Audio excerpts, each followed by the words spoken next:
8 years of running. 8 years of a different name, a different city, a different life stitched together from lies she told herself were necessary. And it all comes undone in a hospital hallway, not with a gunshot, not with a threat, but with the way a little girl's steel blue eyes catch the light.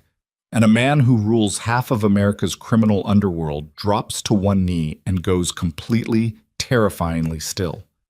If you've ever loved someone so completely that losing them broke something structural inside you, something load-bearing, then stay with this story until the very end. Drop a like and leave a comment with the city you're watching from.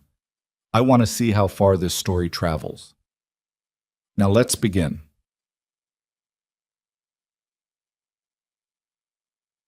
The Children's Hospital on North Michigan Avenue smelled like antiseptic and old carpet, and the particular kind of dread that collects in places where people wait for news they're not ready to receive.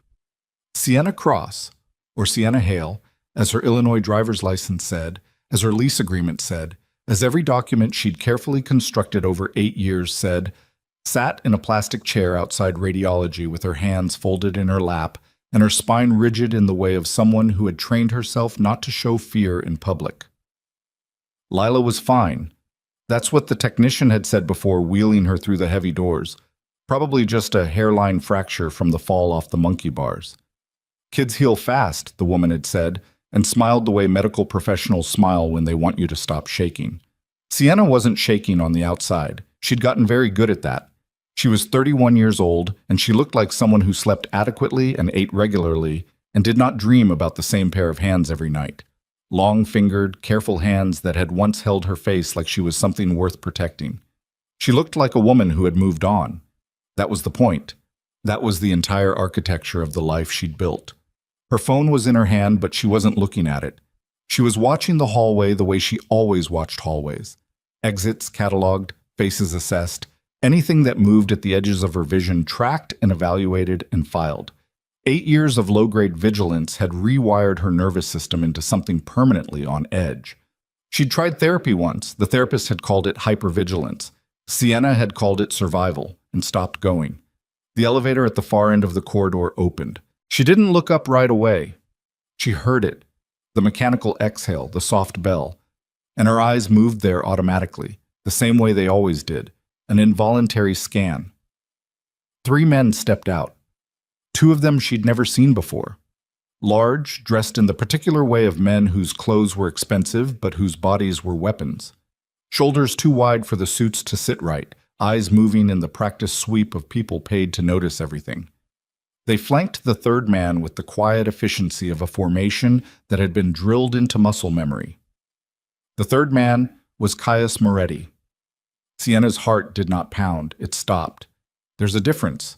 A pounding heart is fear in motion, adrenaline doing its job. What happened in her chest was the opposite of motion. It was the total cessation of every automatic process her body had been running, like a power failure, like the moment before the crash when the engine cuts out and there is only the terrible silence of falling.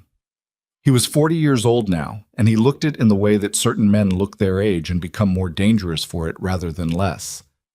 The boy she'd loved at 22 had been beautiful in an almost reckless way, all sharp jaw and restless energy and eyes the color of a winter sky over Lake Michigan, that specific gray-blue that has nothing warm in it and is stunning precisely because of that. The man he'd become had compressed all of that into something denser. The jawline was harder. The way he moved through space had acquired a kind of gravitational authority, like the hallway reorganized itself around his trajectory. He was wearing a dark suit with no tie, collar open, and there was a thin scar along his left temple that hadn't been there 8 years ago. She had put 3 states and a fabricated identity between herself and this man. She had not put enough. Her body made the decision before her mind finished processing the situation. She was already rising from the chair, already calculating angles. The door to the stairwell was 12 feet to her left. Radiology was behind her. The bank of payphones nobody used anymore was to her right and wouldn't cover her. She stood with her back half turned and her face angled away, and she pulled out her phone and held it up as though she were reading something critical on the screen. The formation moved down the hallway. She tracked them in her peripheral vision. They were heading for the administrative wing, she thought. Someone important enough to merit Moretti's personal attention was being treated here, or Moretti himself had business with someone on the administrative side. The hospital's pediatric wing wasn't his terrain. There was no reason for him to... He stopped. She felt it before she saw it. The shift in the ambient pressure of the hallway. The way a room changes when something large and alert stops moving. She kept her phone up. She kept her face turned. She counted her own heartbeats and told herself that 8 years was enough. That she looked different. That her hair was shorter and darker now, and she was wearing glasses she didn't need as a general precaution. And there was no reason, no earthly reason, for him to... "Hail," one of the security men said. Not to her, to Caius. A quiet advisory. "We're behind schedule." "Give me a minute." His voice had changed too. It had always been low, the kind of low that you felt in your chest cavity rather than heard with your ears. But there was a different quality to it now. Something quieter, and therefore more controlled, and therefore more frightening. Sienna did not move. She heard his footsteps stop entirely, and then, because she could not help it, because some survival instinct more primitive than the one telling her to run fired and insisted she needed to see the threat to assess it, she turned her head, just slightly, just enough. He wasn't looking at her. He was looking at the small form sitting in the plastic chair 2 seats down from where Sienna had been sitting. The chair Sienna had forgotten was occupied, forgotten in the shock of seeing him, the chair where Lila had been coloring in the activity book the nurse had given her before the scan, still coloring because Sienna had asked her to wait right there, and Lila did what she was told. Lila looked up at the large man who had stopped near her. She was 6 years old, and she had Sienna's dark hair and Sienna's small hands, and she was missing one of her front teeth, and she held her crayon the way left-handed children hold things, at an angle.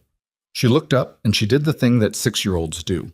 She assessed him with complete, uncomplicated directness. Caius looked back at her, and every carefully maintained wall in Sienna's chest cracked straight down the middle, because she saw the exact moment it happened. The moment the assessment short-circuited and became something else entirely. She watched his body go still in a way that had nothing to do with professional control. She watched his jaw tighten. She watched him look at those eyes, her daughter's eyes, the ones Sienna saw every morning over breakfast, the ones that had terrified her since the first time the pediatric ophthalmologist had noted their unusual gray-blue, such a distinctive color, very uncommon, probably paternal. And she watched Caius Moretti, the most feared man in the American organized crime hierarchy, absorb a hit that no weapon in his considerable arsenal had prepared him for. "Hi," Lila said. She was utterly unafraid. She had never been taught to fear strangers the way Sienna feared them. Sienna had been careful not to pass that particular wound along. Caius crouched. He went down on one knee, right there in the hospital hallway, and Sienna's world tilted on its axis because she had never seen him do that. Not for anyone, not for anything. And he looked at her daughter with an expression she could not fully read from this angle, something fractured moving behind his eyes. "What are you drawing?" he said. "A horse," Lila said. "It doesn't look like a horse, though. It looks like a potato." Something moved across his face. Not quite a smile. Something that had been in the vicinity of a smile once and had forgotten the root. "Can I see?" Lila held up the book. He looked at the potato horse with what appeared to be genuine attention. "The legs are good," he said. "Thank you," Lila said with the gravity of a professional accepting feedback. She turned the book back around and resumed coloring. Caius stayed crouched for a moment longer. Then his head turned, slowly, with the deliberate quality of a man who had already decided what he was going to do before he did it, and his gaze found Sienna across the 6 feet of hospital corridor between them. She hadn't run. She didn't know why. Her legs had locked. His eyes met hers for the first time in 8 years, and what crossed his face then was not anger, not joy, not the complicated wreckage of grief and betrayal she'd anticipated in her worst imagined versions of this moment. It was something much quieter and much more dangerous, recognition. And behind that, very controlled, very contained, but absolutely unmistakable, the beginning of a question. "Sienna," he said. Her real name. The name nobody in her current life used. She grabbed Lila's hand, pulled her out of the chair, and walked. She didn't run. Running attracts attention, and the 2 security men were still in the hallway, and she had done enough of this. had constructed enough crisis protocols in the dark hours when she couldn't sleep to know that running was the wrong move. She walked at the pace of a woman with purpose, a woman who had somewhere to be, and she turned into the first branching corridor, and then the next, and then she hit the stairwell door, and then she did run. Lila bumping against her hip, asking, "What's wrong, Mama? What's wrong?" And Sienna said nothing. "Baby, nothing. Just keep moving." She came out on the second level, crossed to the east stairwell, came out the ground floor emergency entrance into the gray October light, and she flagged the first cab she saw, and she put her daughter inside, and she did not look back. Her hands were shaking. First time that had happened in years. Lila looked at her across the cab's back seat with those eyes that were not Sienna's, had never been Sienna's, and said, "That man had the same color eyes as me." "I know," Sienna said. "That's cool," Lila said, and went back to the activity book. Sienna looked out the window at the city going past and tried to remember how to breathe. She had 48 hours maybe, less probably if he moved fast, and Caius Moretti had always moved fast. She had 48 hours to pack what mattered and disappear again, to pull Lila out of the school she'd finally settled into, to abandon the apartment it had taken 2 years to feel safe in, to become someone else in some other city and start the meticulous, exhausting process of rebuilding a life from nothing, again. She thought about the look on his face when he'd met her eyes, the question forming behind the recognition, the way he'd gone still when he looked at Lila. She thought, he already knows. Men like Caius Moretti didn't become what they were by being slow. Whatever deduction she'd already completed in her own mind, the one that started with steel blue eyes and ended with the only possible biological explanation, he'd completed it too. Maybe before she'd even made it to the stairwell. The cab crossed the river, heading north, and Sienna Cross, who was really Sienna Hale, who had been Sienna Reyes for 7 months in Phoenix, who had been Sienna Moore for 11 months in Atlanta before that, stared at the gray surface of the water and allowed herself 30 seconds of pure, uncomplicated terror. Then she stopped, put it away, picked up her phone and started composing the mental list. What to grab, what to leave, how much cash she had accessible, where the nearest bus station was. She did not allow herself to think about the way his voice had sounded saying her name. She had practice at not thinking about that. She had 8 years of practice. The apartment was on the 4th floor of a building in Lincoln Square that Sienna had chosen specifically for its 2 stairwells, its ground floor parking access, and the fact that the landlord asked very few questions and accepted first and last in cash. She had a bag packed and ready. She always had a bag packed and ready, tucked behind the water heater, containing 3 sets of clothes for each of them, cash in 3 currencies, 2 prepaid phones still in their packaging, and documentation she'd spent considerable resources acquiring and preferred not to think about too carefully. She got Lila settled with a snack and a video on the tablet and told her they might be going on a little trip, and Lila said okay and kept watching. Lila had been moved enough times that the prospect of a trip didn't alarm her, which was either a sign of resilience or a sign of damage, and Sienna had stopped being able to tell the difference. She was in the bedroom pulling the second duffel bag from the closet when she heard the sound. Not loud, not even alarming on its face, a soft creak from the hallway outside the apartment door, the kind of sound that buildings made all the time, settling into themselves, the normal acoustic vocabulary of old construction. But Sienna had lived in this apartment for 19 months, and she knew its vocabulary, had cataloged every sound the way she cataloged exits and faces, and that particular creak was not in the dictionary. Someone was standing outside her door. She moved to the doorway of the bedroom. Lila was on the couch, 8 feet away, absorbed in the tablet. The front door was to the left.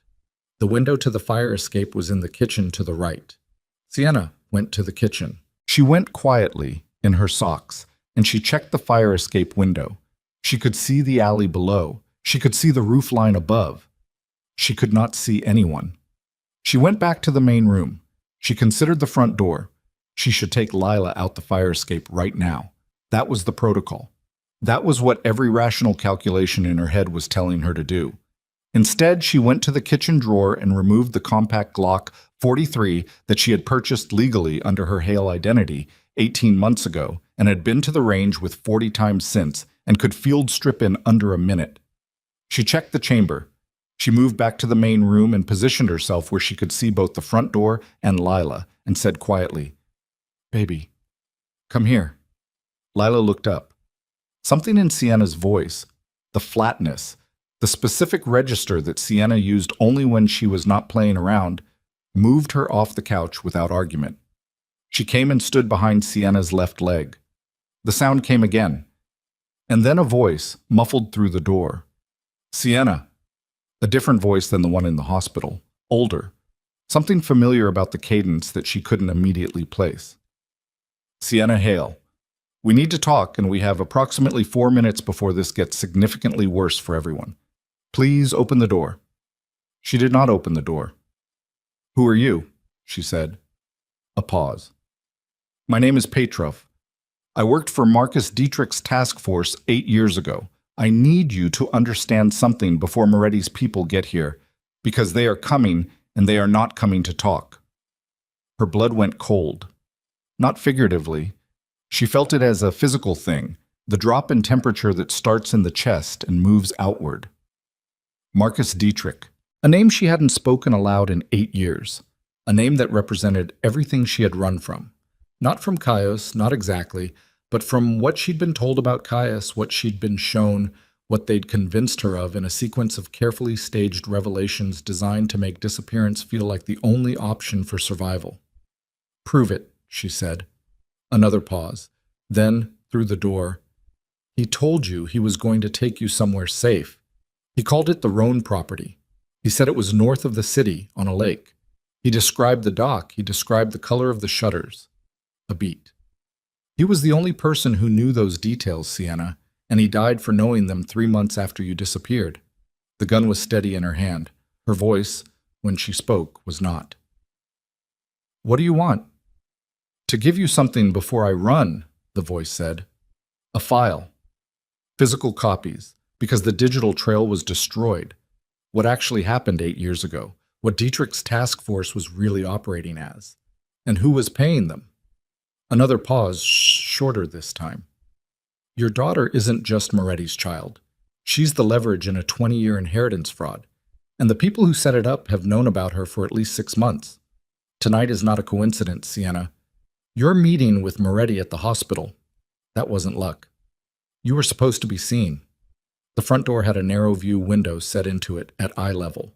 She had covered it with a piece of cardboard from the inside, another of her protocols. She moved to it, pulled the cardboard back, and looked through the glass. A man in his 50s, thin, wearing a coat that had seen better decades, stood in the hallway holding a manila envelope. His face showed the specific exhaustion of someone who had not slept well in a very long time. He wasn't holding a weapon. His other hand was empty and visible at his side, with the deliberate body language of someone trying to communicate harmlessness. He was also looking at her through the peephole with the resigned expression of a man who had calculated the odds and come anyway. Sienna looked at the envelope.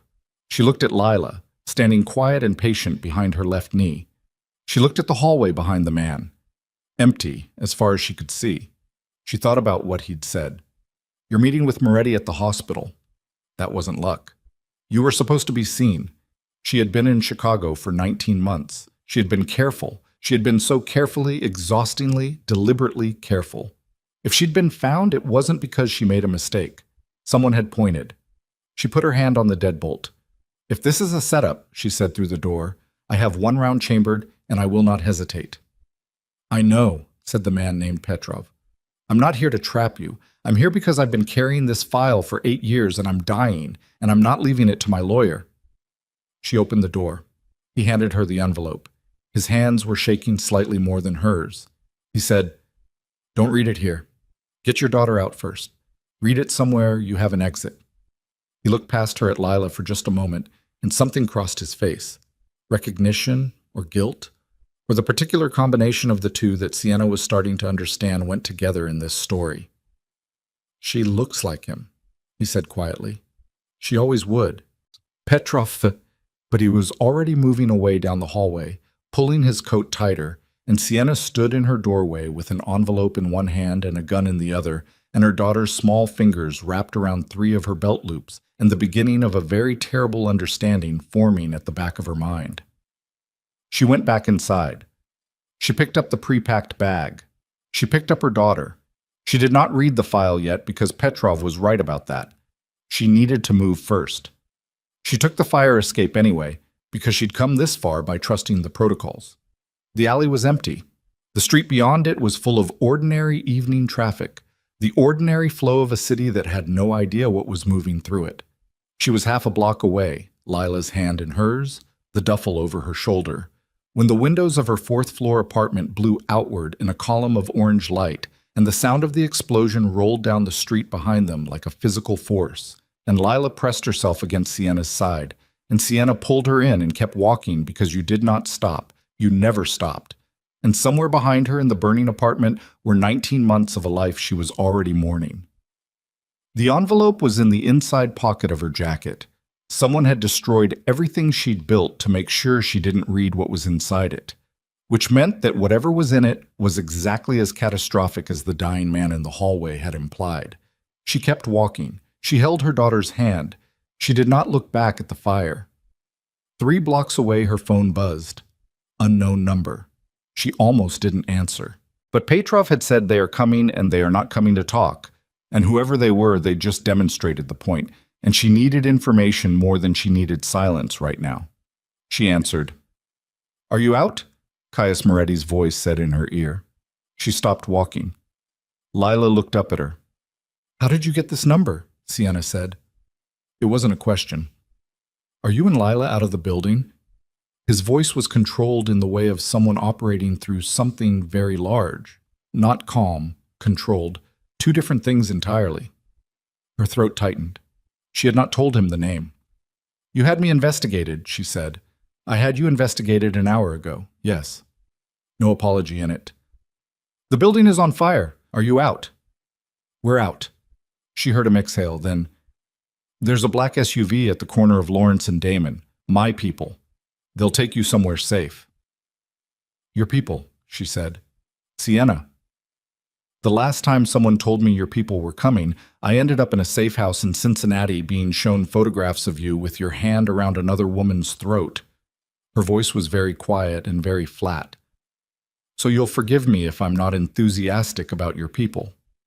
A long pause. "What?" he said.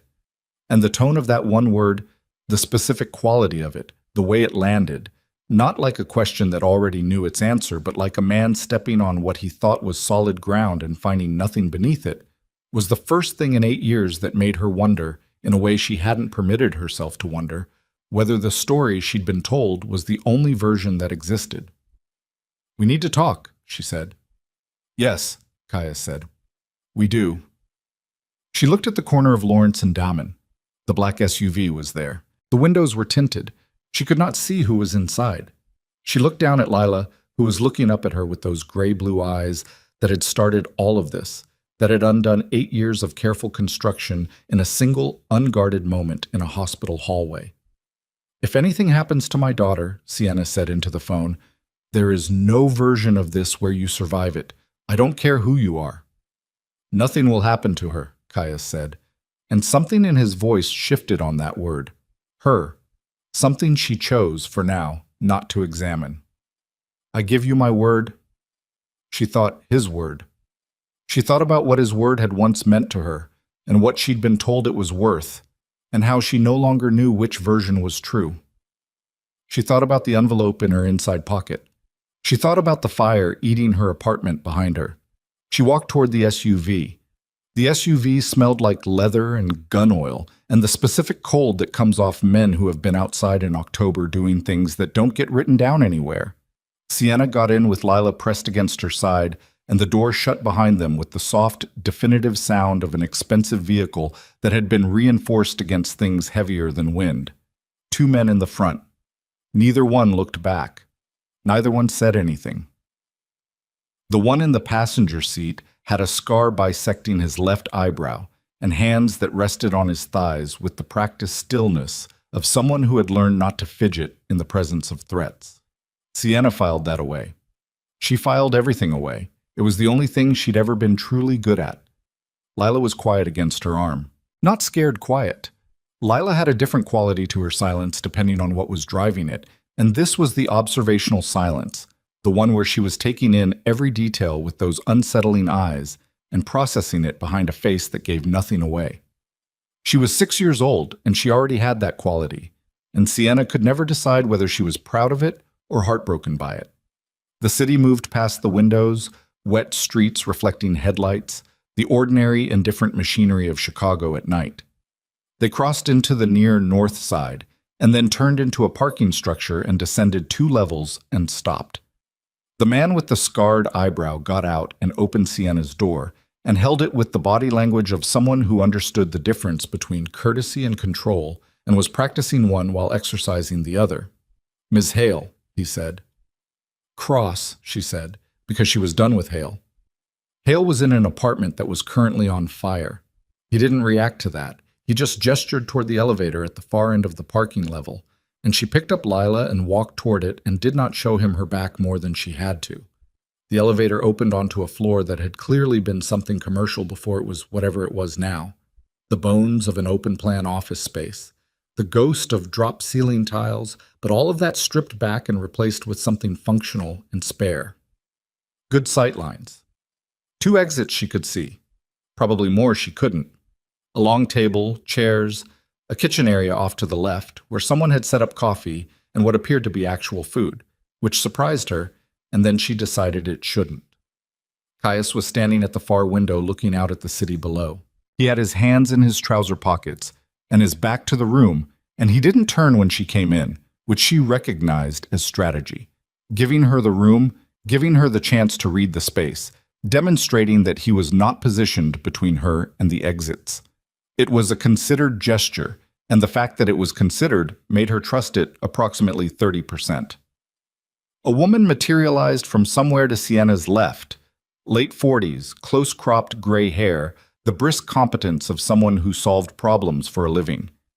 She looked at Lila and said, "Hi there, are you hungry? We have pasta." Lila looked at Sienna. Sienna looked at the woman and made the fastest threat assessment of her life and said, "Sure." The woman took Lila's hand and walked her toward the kitchen area, and Sienna watched every step of it until Lila was seated at the kitchen table with a bowl of something in front of her, and the woman was sitting across from her at a visible angle. Then Sienna walked to the window. Caius heard her coming and turned. In the overhead light, he looked worse than he had in the hospital. Or not worse, more. More of whatever he actually was, the control more visible because the surface was thinner.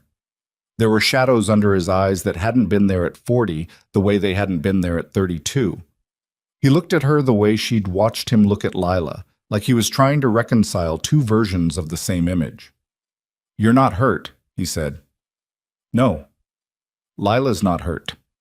"No." She held his gaze. "Say what you're going to say, Caius." Something tightened at the corner of his jaw. "How old is she?"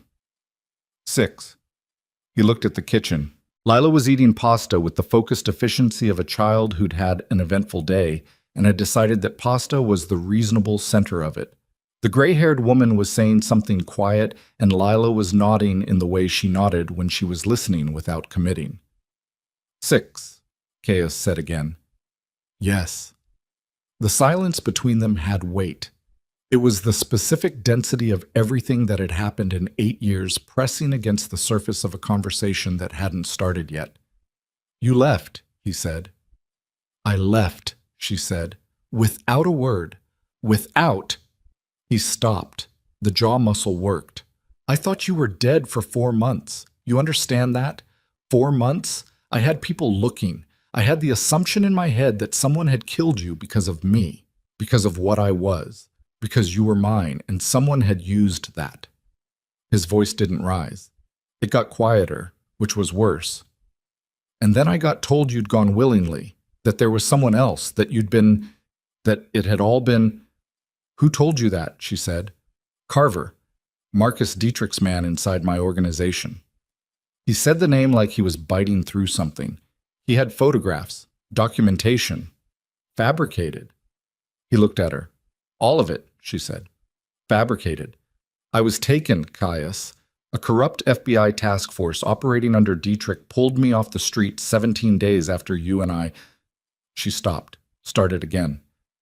They told me you'd ordered it, that you'd found out I'd been talking to a federal contact about your operations, which I hadn't. I need you to understand that I had not, I know you hadn't, and that you'd decided I was a liability.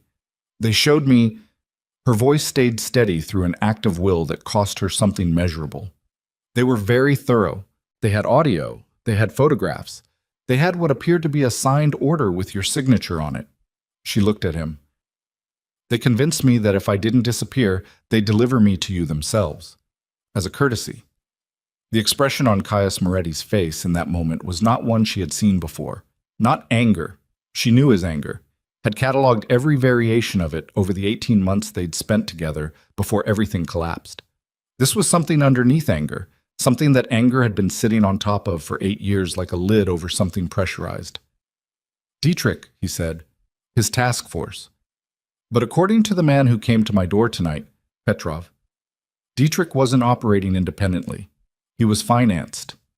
She reached into her jacket and removed the envelope. I haven't read this yet. I was told to get clear first. She held it out. He looked at it but didn't take it. You open it, he said. It came to you. She broke the seal.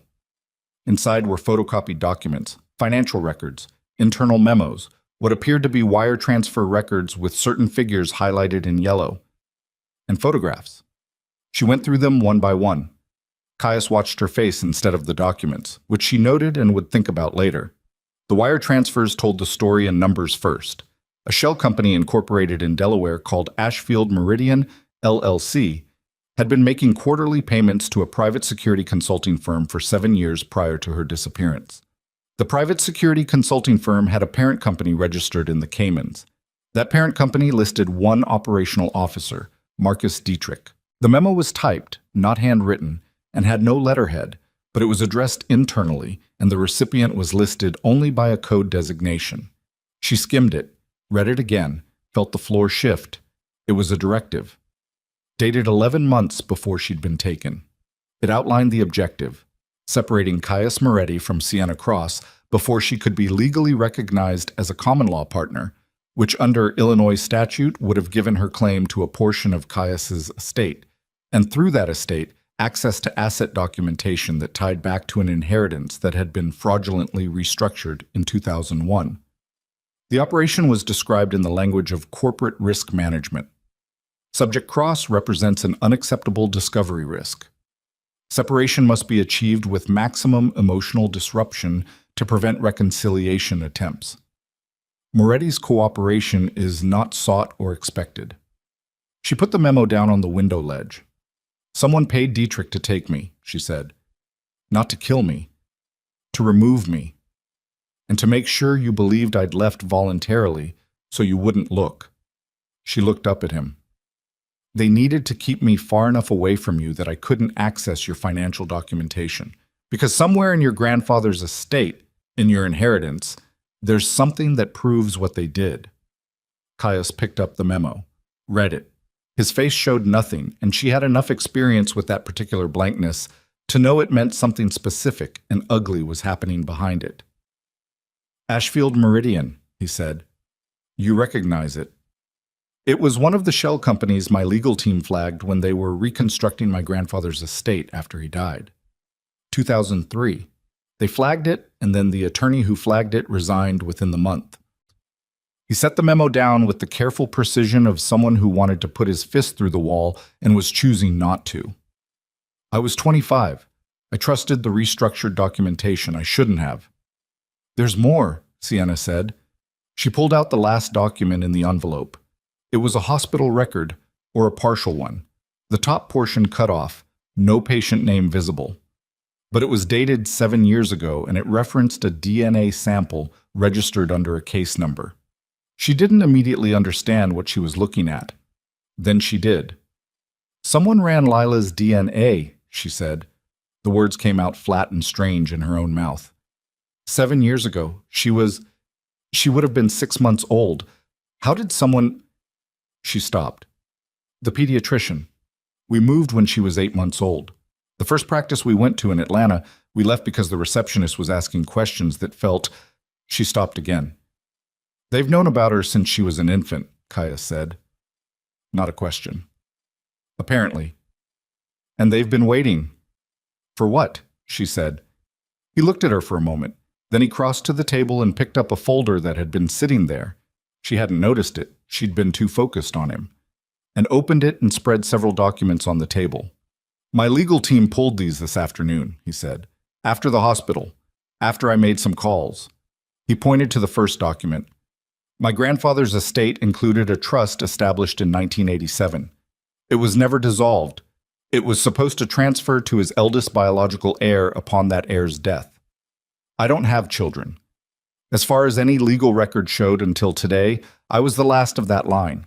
The trust has been under administrative hold, accessible only to the board of the company managing it, for 11 years. He pointed to the second document. The trust contains liquid assets and property holdings currently valued at approximately $4.3 billion. Sienna looked at the number.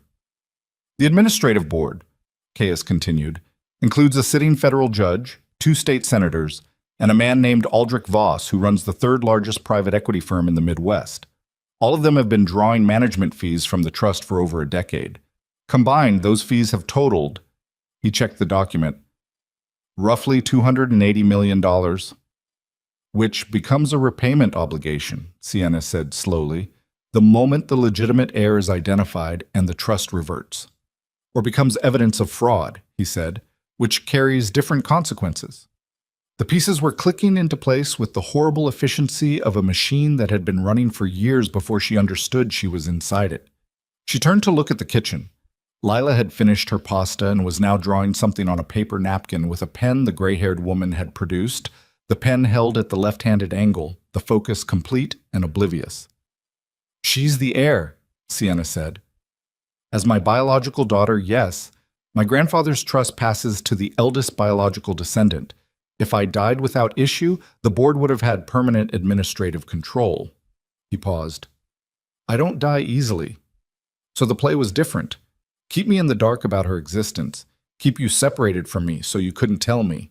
Let the board continue drawing fees until the statute of limitations on the fraud ran out in, he checked, 14 months. 14 months. The number sat there. Someone pointed me to you today, Sienna said. At the hospital, Petrov said it wasn't coincidence. Voss has a man inside my organization, Caius said. I didn't know that until 40 minutes ago. His name is Carver. The same Carver who brought me the fabricated evidence of your betrayal 8 years ago. He's been in my organization for 11 years, and I trusted him at a level that... The jaw muscle again, the controlled shift. He knew my calendar. He knew I had a meeting at Northwestern Memorial today. He knew your location because he'd been maintaining surveillance on you for 6 months. He staged the crossing. Why now? Sienna said. They've known about Lila for years. Why move now? Because Petrov contacted Voss's office 3 weeks ago. He told them he had documentation.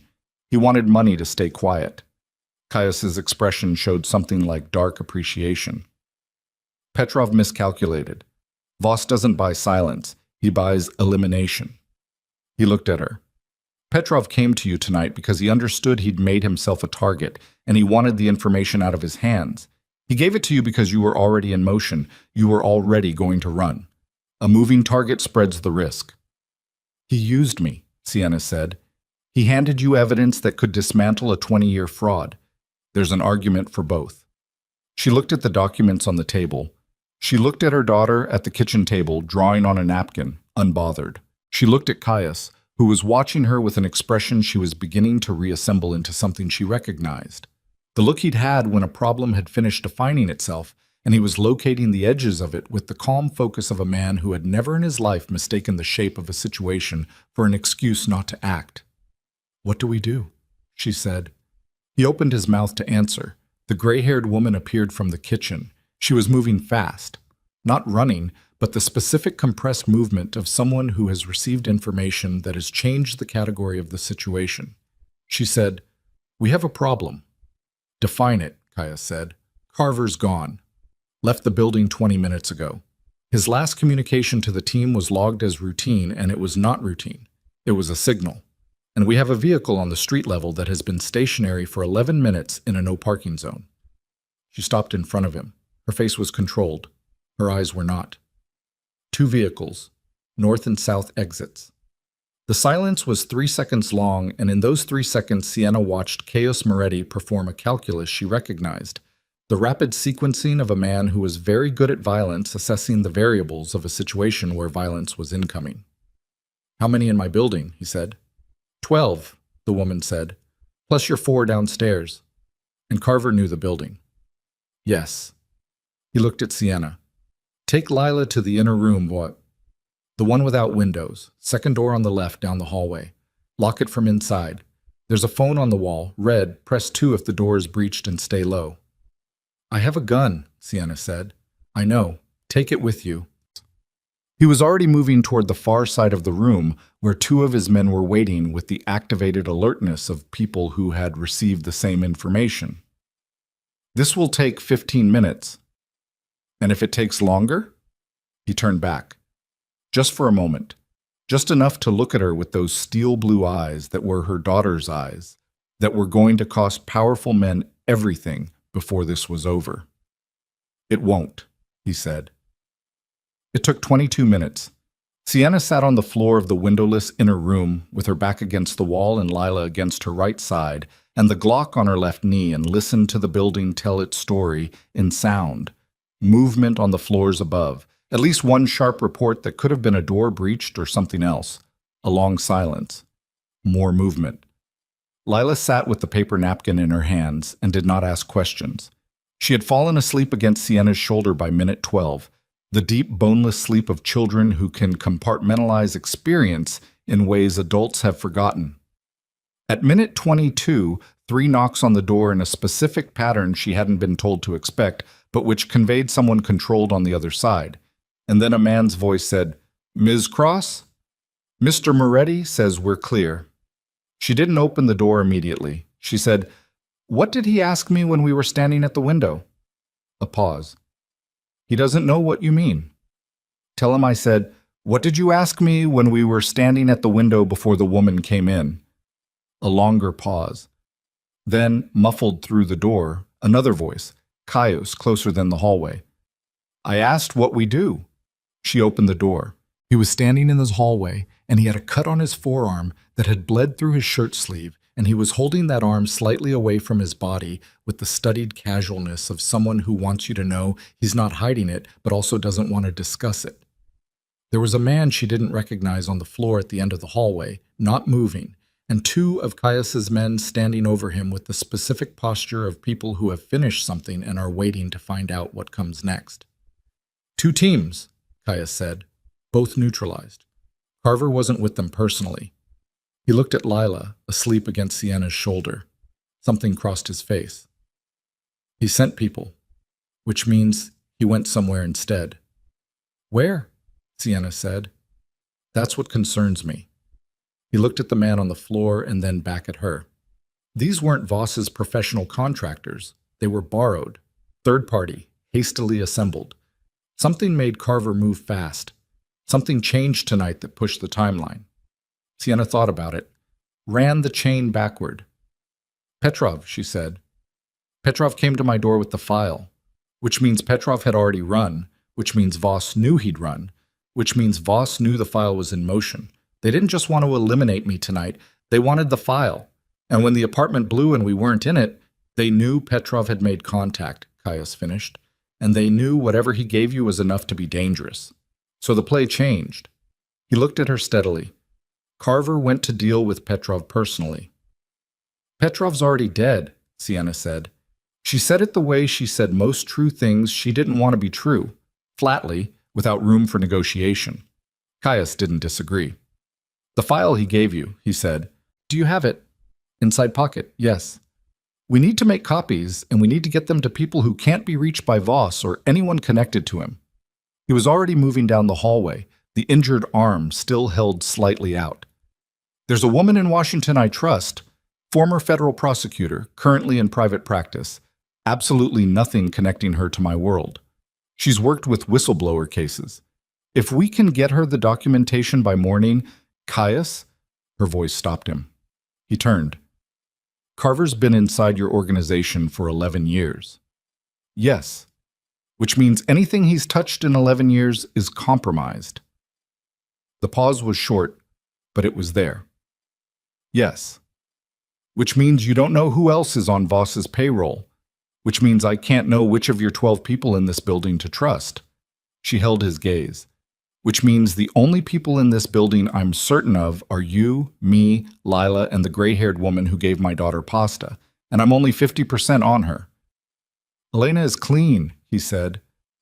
How do you know? Because she was the one who identified Carver's signal as compromised, he said. She flagged it. If she were Voss's, she'd have let it run. He stopped, looked at her. I understand why you don't trust my judgment on personnel right now. Do you? Yes, he said, and for the first time there was something in his voice that was not control. Something that had been compressed down for long enough that the containment was starting to show its seams. Because my judgment on personnel is the reason you spent 8 years running. I know that. I'm not asking you to forgive it or pretend it's something other than what it is. His jaw tightened. I'm asking you to work with what we have tonight because tomorrow I'll do whatever reckoning is required of me, and tonight your daughter is the most important. He stopped. The word seemed to cost him something. He started again, quieter. Tonight Lila is the priority. Whatever else this is, whatever we are or were or are going to have to figure out after. Right now she's in danger because of who her father is, and her father is standing here, and I will not let anything happen to her. The word father sat in the hallway between them. Neither of them moved for a moment. Lila slept on Sienna's shoulder, breathing the slow, deep breaths of the profoundly unbothered, and Sienna looked at Caius Moretti and made the only calculation she had left. The federal prosecutor, she said. Call her. He nodded, turned, stopped when his phone buzzed, looked at the screen, and went very still. What? Sienna said. He held the phone up. A text. No sender ID. 4 words. I have Elena's daughter. And below it, a photograph of a girl who was maybe 15, dark-haired, Elena's eyes, standing in a brightly lit room that was not her bedroom, holding a newspaper with today's date visible on the front page. From the kitchen, they heard Elena make a sound. Not a scream, not a cry, something with no name. The sound a person makes when the floor disappears. And Sienna understood in that moment that the building had just become a trap, that Carver had not simply fled but had laid a lever, and that whatever move Caius made next, someone else was ready to counteract it, and that the 14 months until the fraud statute ran out was irrelevant now because Voss had stopped playing defense. He was hunting, and he had just taken a hostage to make sure they stayed exactly where they were. Elena did not scream again. That first sound was the only one she made, that single, structureless thing that had no name, and then she shut it down with a speed that told Sienna everything she needed to know about what kind of woman Elena was. She came out of the kitchen and crossed the room and held out her hand for the phone, and Caius gave it to her without hesitation, and she looked at the photograph for a long time without any expression on her face at all. That was worse than crying would have been. Her name is Mara, Elena said. Her voice was flat and precise as a scalpel. She's 15. She was supposed to be at her friend's apartment in Wicker Park tonight. She handed the phone back. The friend's name is Josie Callahan. Mara has been going there on Friday nights for 4 months. She looked at Caius. Carver knew. He's known her schedule? For how long? Caius said. He knew the friend's name 6 weeks ago. I mentioned it once. In the car. I thought... She stopped. Reset. I thought it was a conversation. The room was very quiet. 3 of Caius's men stood at various positions around it with the focused stillness of people waiting for direction, and none of them looked at Elena because looking at her in that moment would have been indecent. Caius looked at Sienna. She could read the question without him asking it.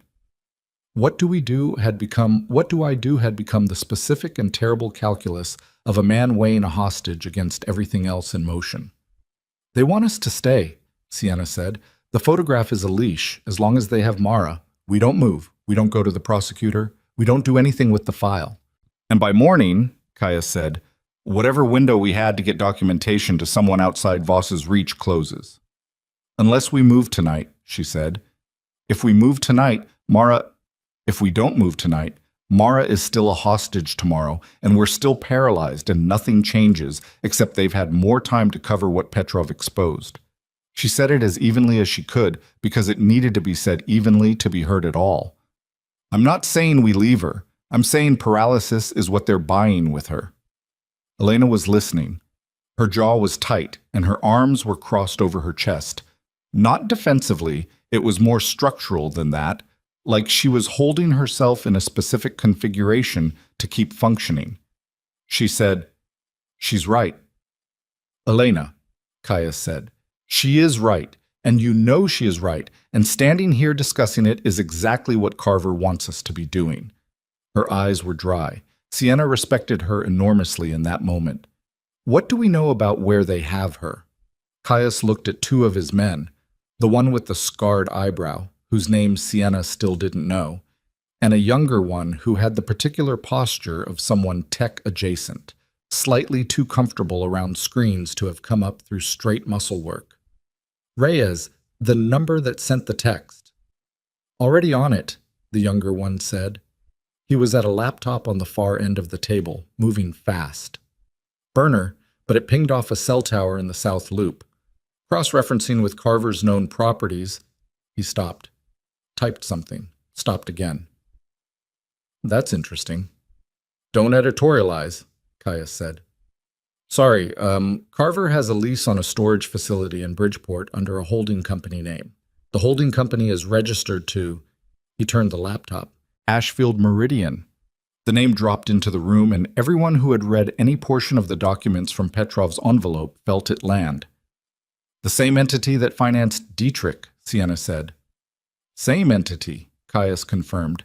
He was already moving, already pulling on a jacket that had been folded over the back of a chair. "Reyes, get me the address and get me the layout, if there is one on record. Keen." The scarred eyebrow man straightened. "Take 4 people and go directly. I want eyes on the exterior in 20 minutes. Nobody moves on the building until I'm there." "You're going personally," Sienna said. "Yes. That's what they want too. Carver knows you'll come for Elena's daughter. He knows you won't send people and wait." "I know he knows," Caius said. He was checking the weapon at his hip with the practiced motion of a man for whom this was as ordinary as adjusting a tie. "It doesn't change the answer." Sienna looked at Lila, still asleep on the couch, where she'd been transferred during the 22 minutes of whatever had happened in the upper floors.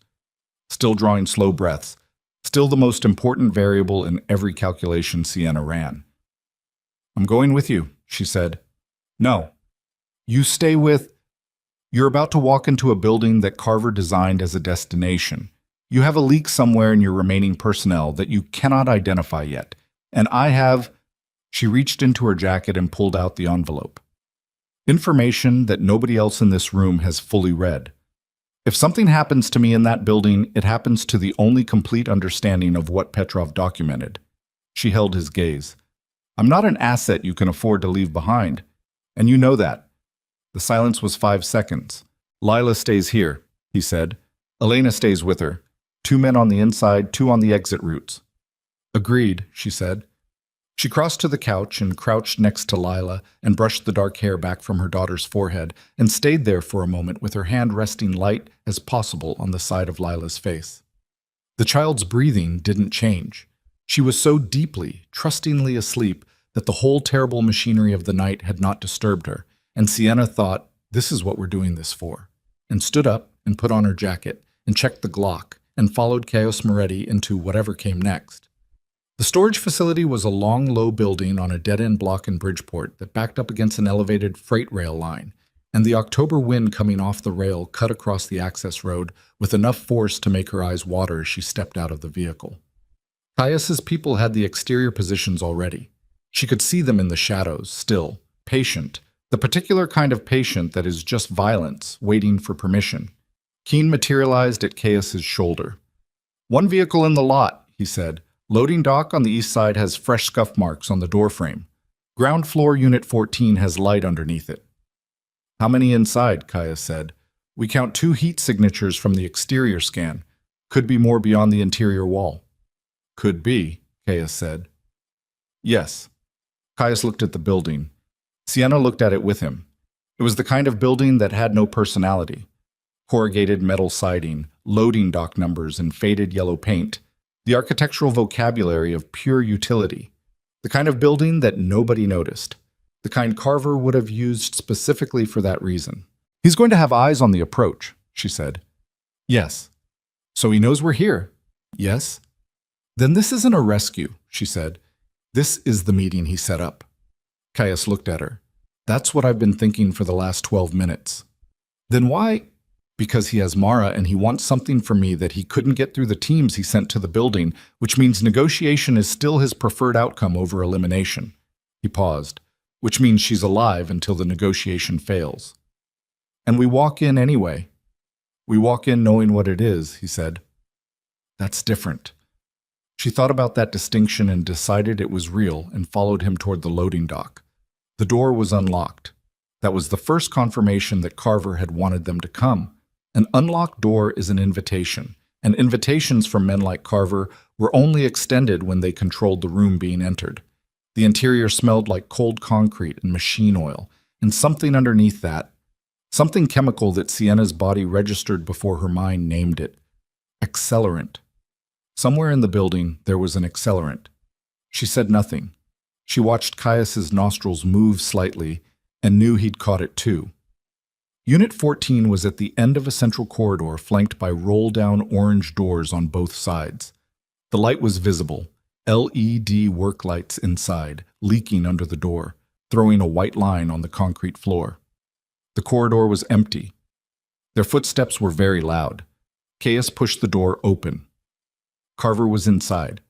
He was sitting in a folding chair with the ease of a man who had been waiting without anxiety. The ease of someone who had designed the situation they were in and therefore had no uncertainty about its shape. He was in his mid-50s, lean and dry-faced, the kind of lean that comes from discipline rather than deprivation. He had worked for Caius for 11 years. He had been at the table for significant decisions. He had been trusted with Caius's schedule, Caius's personnel, Caius's operational security. He looked, Sienna thought, like someone's accountant. Mara was behind him, seated, zip-tied to the chair at the wrists, a strip of tape across her mouth.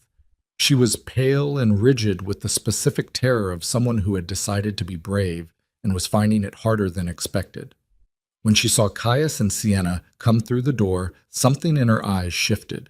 Not relief, not yet, more the recalibration of someone who had been alone with the worst possibility and now had company in it.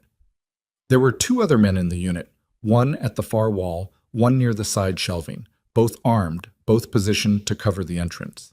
Sienna clocked them and clocked the angles and ran the numbers and arrived at an answer she didn't like. Caius? Carver said. No formal address, not boss or sir, none of the linguistic structures of 11 years of subordination. He said it the way you say the name of someone you've been waiting to speak to as an equal. Ms. Cross, I wasn't certain you'd both come.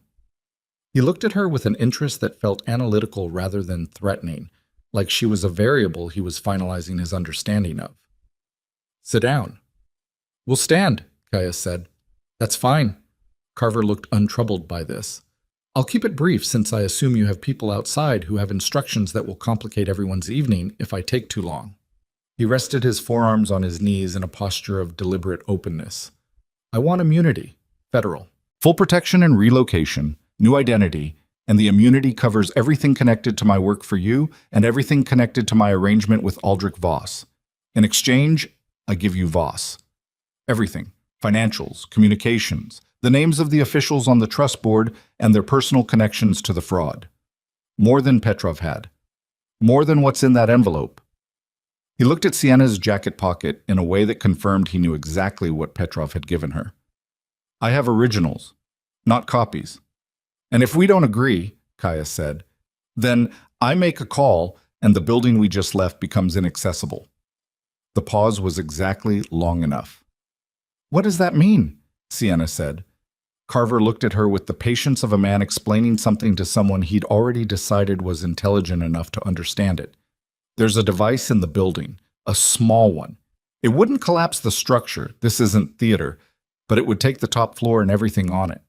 He let that sit. I don't want to use it. I want to make that clear. The child is not my target.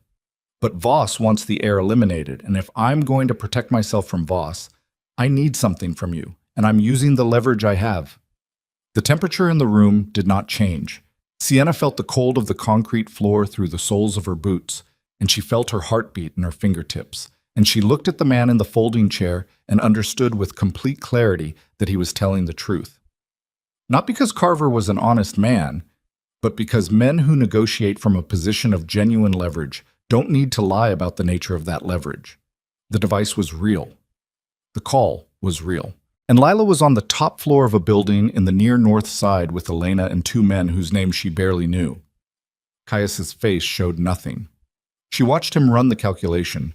She had learned, over 18 months of loving him, to read the speed of his thinking and the quality of his stillness. And what she read now was the fastest she had ever seen it move. "Keene has a jammer," he said. "It wasn't to her. It was out loud, and it was to Carver. Cell signal in a 2-block radius is suppressed. Your call doesn't go through." Carver smiled. It was a small, precise smile that did not reach anything above his mouth. "The device is not cell-triggered." He reached into his shirt pocket and removed a small device, black plastic, the size and shape of a car key fob, and held it up between two fingers. "It's a local signal, 50-meter range, manual trigger." He set it on the floor between his feet. "Which is why you need to be careful about your next decision." Sienna looked at the device. She looked at the distance between it and Carver's foot. She looked at the two men at the walls. She ran a different calculation than Caius was running, a shorter one, more physical, involving angles and distances, and the specific question of how much time it would take for Carver's foot to reach the device if the room became violent. Too much time or not enough. It depended on who moved first. "What's the immunity arrangement?" Caius said. His voice had the quality of a man buying time and doing it visibly because concealing it would have been an insult to Carver's intelligence. "You have a contact at the DOJ, Carver said. "Deputy Director Halloran. He's clean. I've verified it, which is more than you've done. You call him tonight, you get me the arrangement in writing and signed by morning, and I give you everything I have on Voss, and I walk Mara out of here myself and send you the deactivation signal for the device." He held up the fob again. "There's a disarm code, 8 digits. I give you that by phone once the immunity is signed." "And I have your word on the code," Caius said. "You have my interest in surviving," Carver said, "which is more reliable than my word, and you know that." The wind from the freight rail rattled the metal siding of the building. One of the armed men at the wall shifted his weight from one foot to the other. The work lights buzzed overhead with the particular frequency of LED lights in cold spaces. Sienna said, "I have a question." Carver looked at her. "The directive in Petrov's file," she said. "The one that described my removal 8 years ago. It was addressed to a code designation. 4 letters, VKMD. She watched his face. "That's not Voss's designation. I looked at the wire transfer records. Voss's operational code throughout the Ashfield Meridian documents is different." She took one step forward. Just one. "Who is VKMD? The smile left Carver's face. Not dramatically. It simply became absent, the way a light goes when the switch is thrown. "That's not relevant to—" "It's relevant to me," she said. "Someone ordered my removal. Someone above Voss in this. Someone whose code doesn't appear anywhere else in Petrov's file, which means Petrov either didn't know who it was or deliberately left them out." She looked at him steadily. "You've been inside this organization for 11 years. You know." The silence stretched.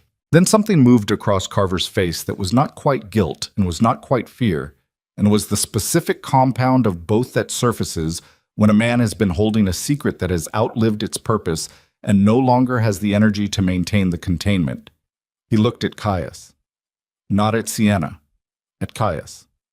And in that look, Sienna felt the shape of something she hadn't seen coming, something that restructured the room she was standing in without moving any of the furniture.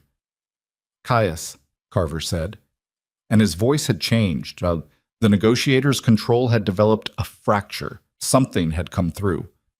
"There are things you need to understand about your grandfather's estate that go further back than the fraud."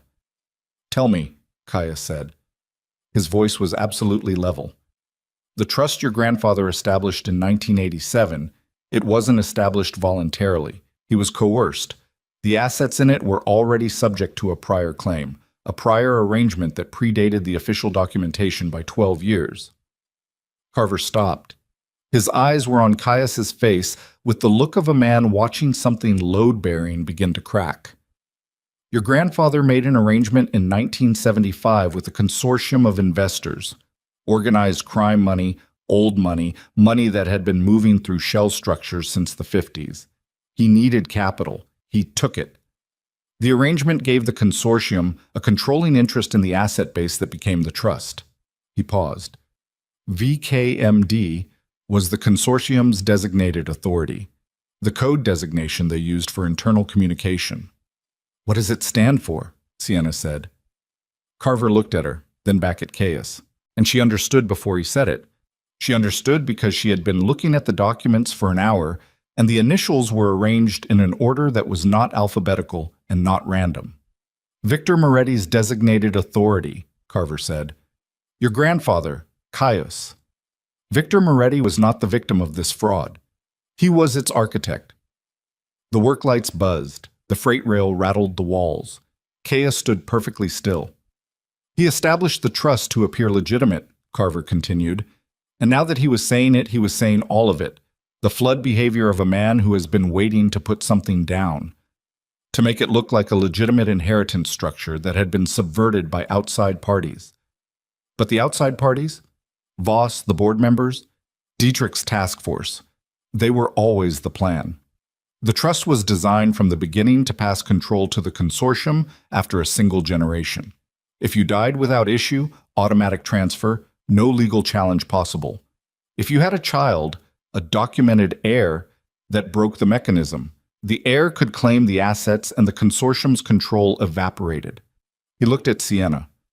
That's why you were removed, not because of anything you'd done, because you were pregnant and the medical intake forms at the clinic you visited 3 weeks before your abduction listed a probable paternity. Someone inside that clinic was on the consortium's payroll.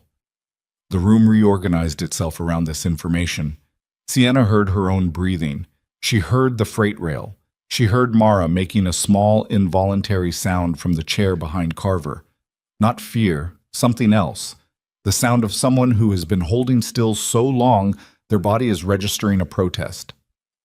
She looked at Caius. His face was not the blankness she knew. The control mechanism, the surface he maintained when something large was happening underneath.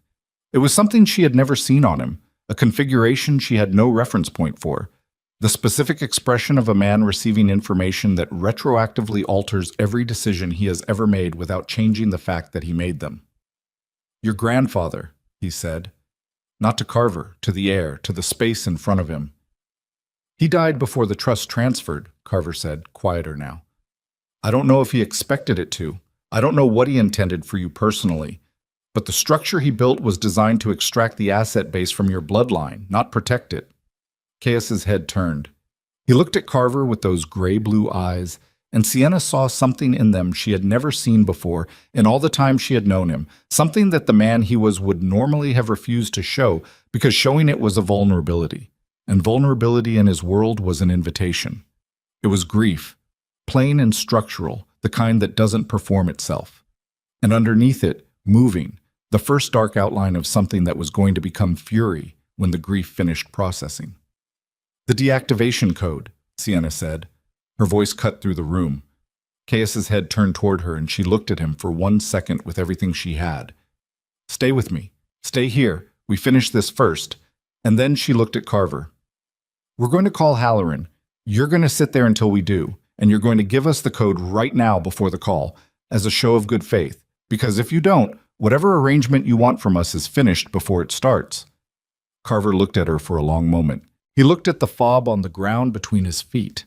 He looked at Caius, who was returning from wherever the grief had taken him, with the specific effort of a man applying pressure to a wound while he finishes what he's doing. If I give you the code, Carver said, I lose my leverage. You lose the fob, she said.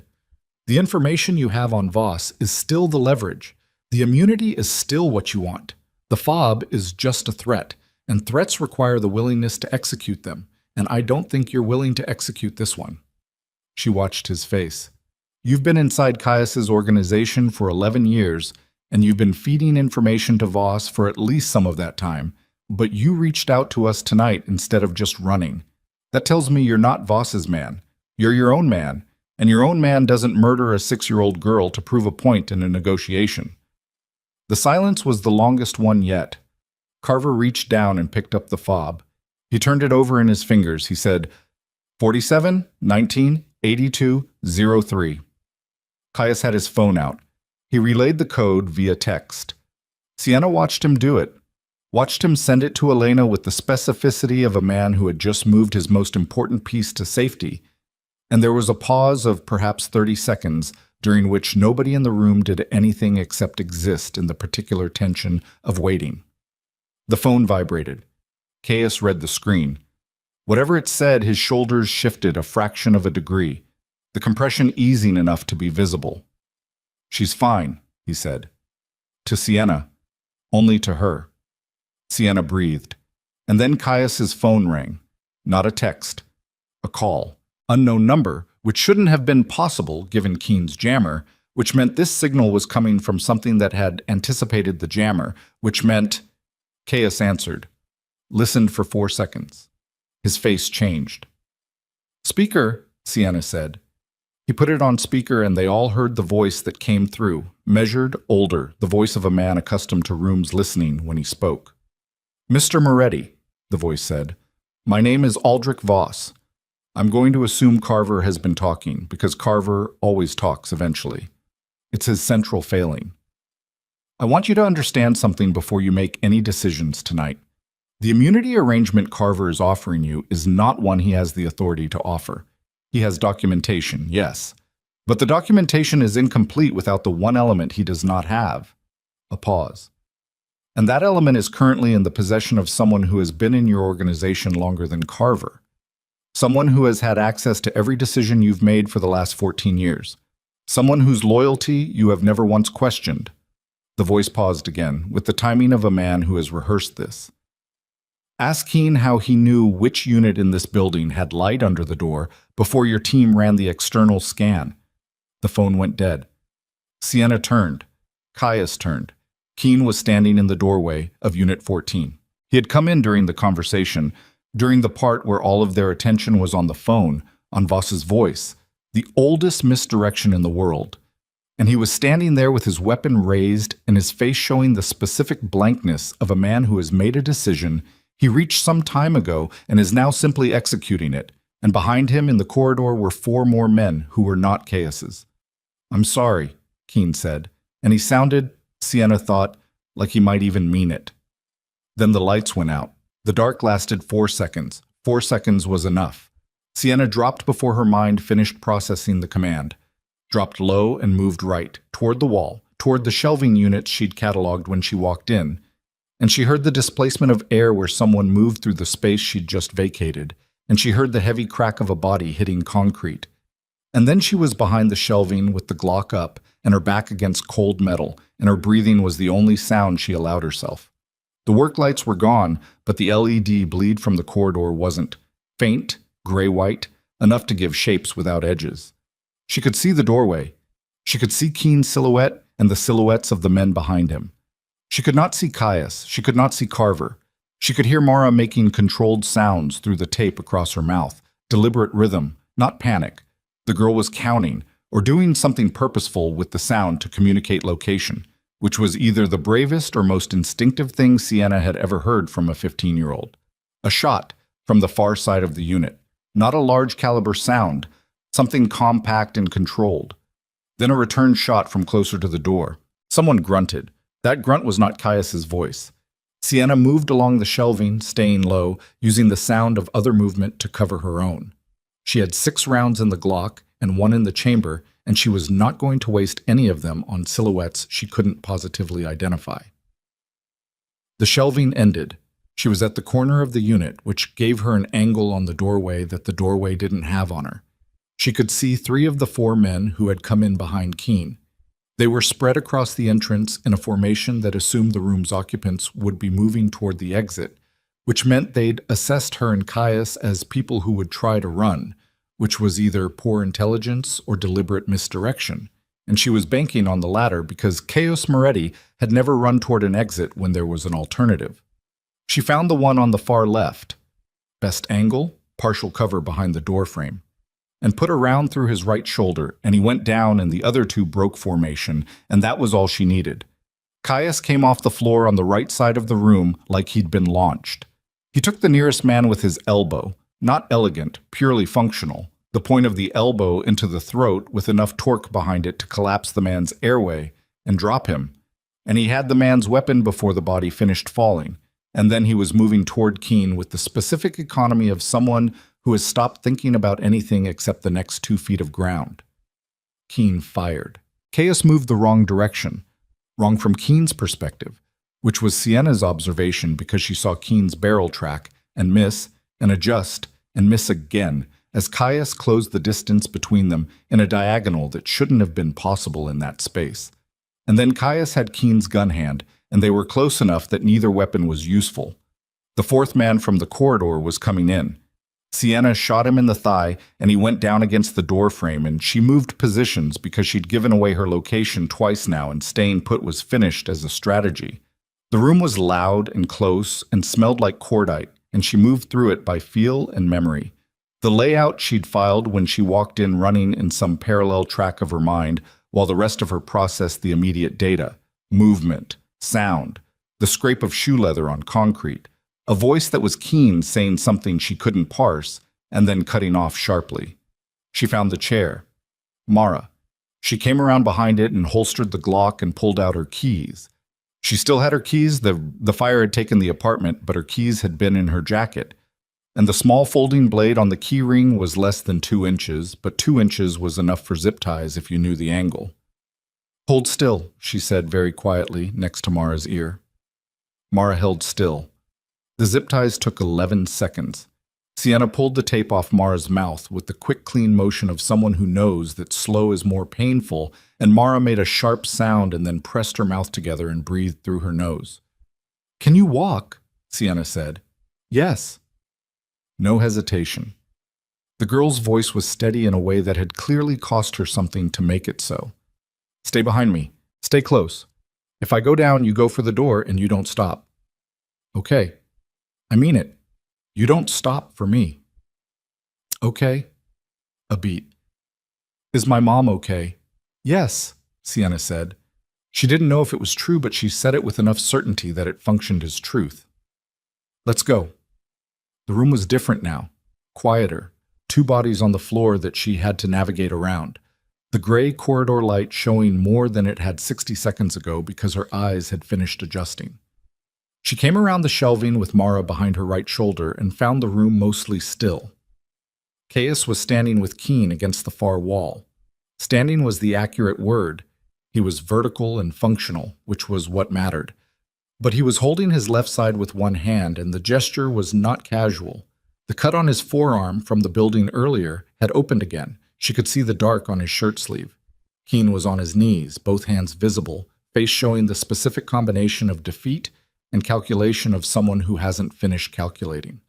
Carver was against the opposite wall, not restrained, not fleeing, standing with his arms at his sides and an expression that was almost unreadable in the low light. He had not moved during the fight. Either he'd had no play to make or he'd decided the play was waiting. "There are more coming," Keene said. His voice was rough. "You understand that. Voss didn't send 5 people. 5 people was the forward element." "How many?" Caius said. "Enough." Caius hit him once, very deliberately, and Keene's head snapped to the side and he stayed on his knees, which was admirable in a way that was also irrelevant. "How many?" Caius said again. 12, Keene said, blood on his lip. "On a 3-minute delay from when Voss's call ended. So you have—" He looked at nothing, calculating. "Maybe 90 seconds. Sienna did the math. It had been at least a minute since the call ended. "We need to go," she said. Caius looked at Keene. He looked at him the way you look at something you are deciding the fate of, and the decision is not going to be comfortable regardless of which direction it goes. Then he looked at Carver. "You're coming with us," he said. I assumed, Carver said. Keen. Keen looked up. If you're here when Voss's people arrive, Caius said, you become a loose end. That's your problem, not mine.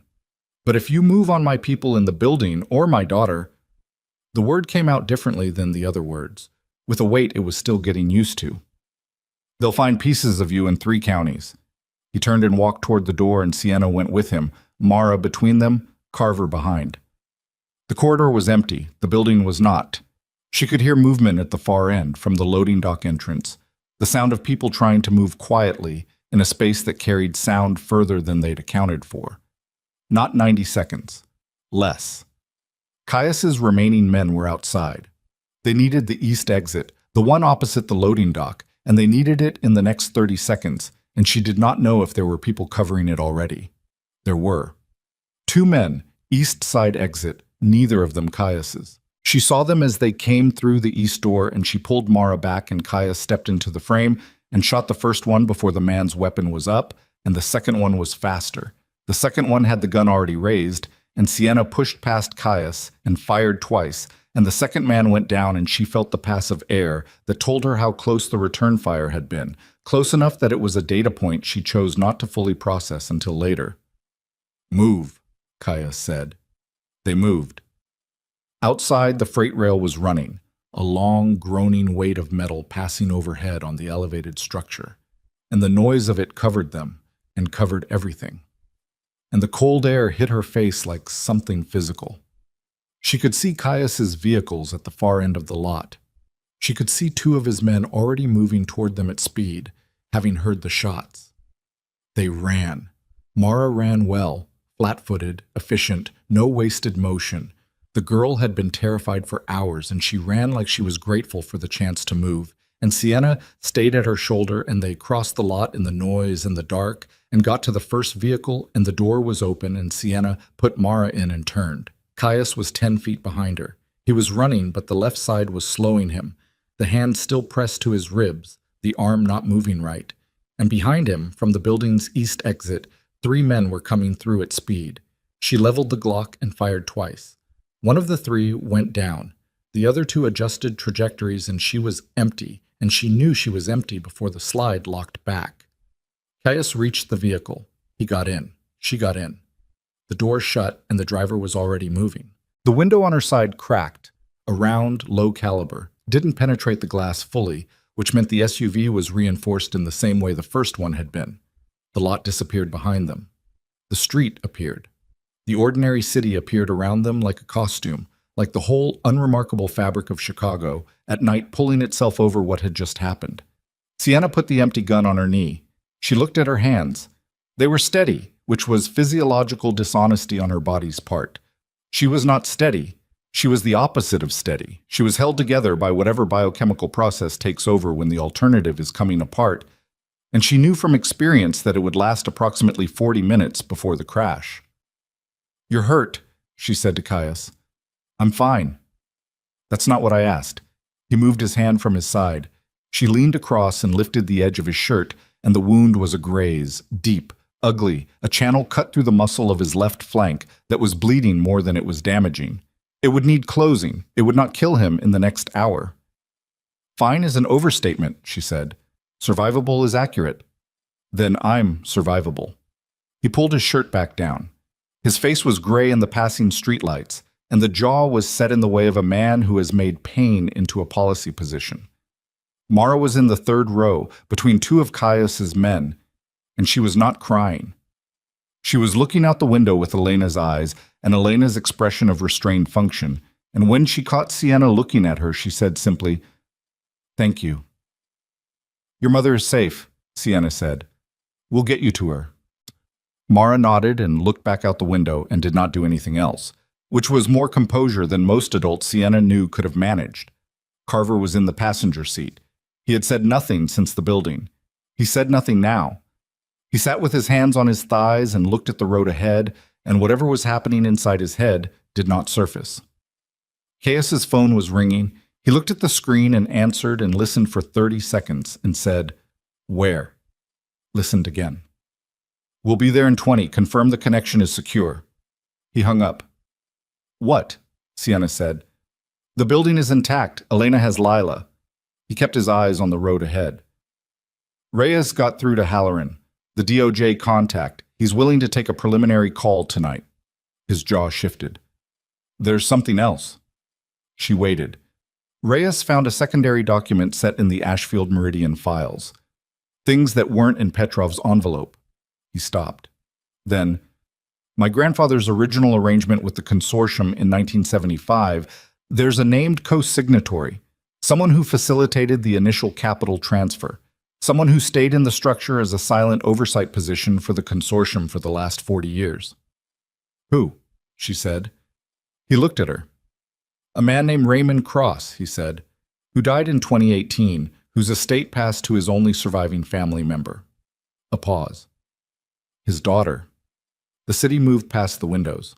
Sienna Cross sat in the back of a moving vehicle with an empty gun on her knee and heard her own last name come back to her from 40 years ago.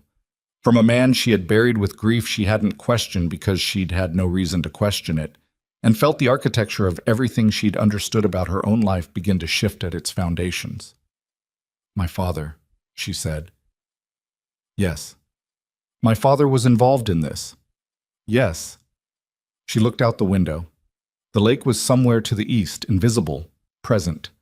The city was full of ordinary people doing ordinary things. Her daughter was safe in a building 20 minutes away. Then I'm not a victim of this conspiracy, she said. The words tasted like concrete. I'm an heir to it. Kea said nothing. That was its own answer. She thought about Raymond Cross, who had been quiet and deliberate and careful with money in ways she'd attributed to Depression-era values passed down through the family, who had never talked about business, who had paid for her education without explanation and told her it was savings, and she'd believed him because daughters believe their fathers when there's no evidence not to, who had been sick for 3 years before he died, and in those 3 years had said nothing to her about Caius, about the life she'd left, about anything that would have connected the two halves of her history into one coherent line. She thought about the directive in Petrov's file. Subject Cross represents an unacceptable discovery risk. She had read it as meaning she was a risk because of her relationship with Caius, but discovery risk was a specific phrase.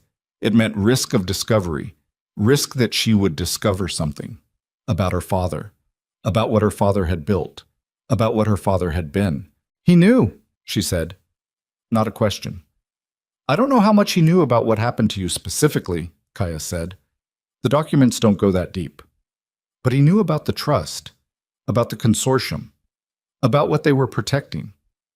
Yes. She pressed her palm flat against her own thigh and felt the pressure of it and used that to stay in the present tense. Does this change Lila's claim? She said. Legally. If my father was a party to the original arrangement, I had Reyes put that to Halloran's office already, Caius said.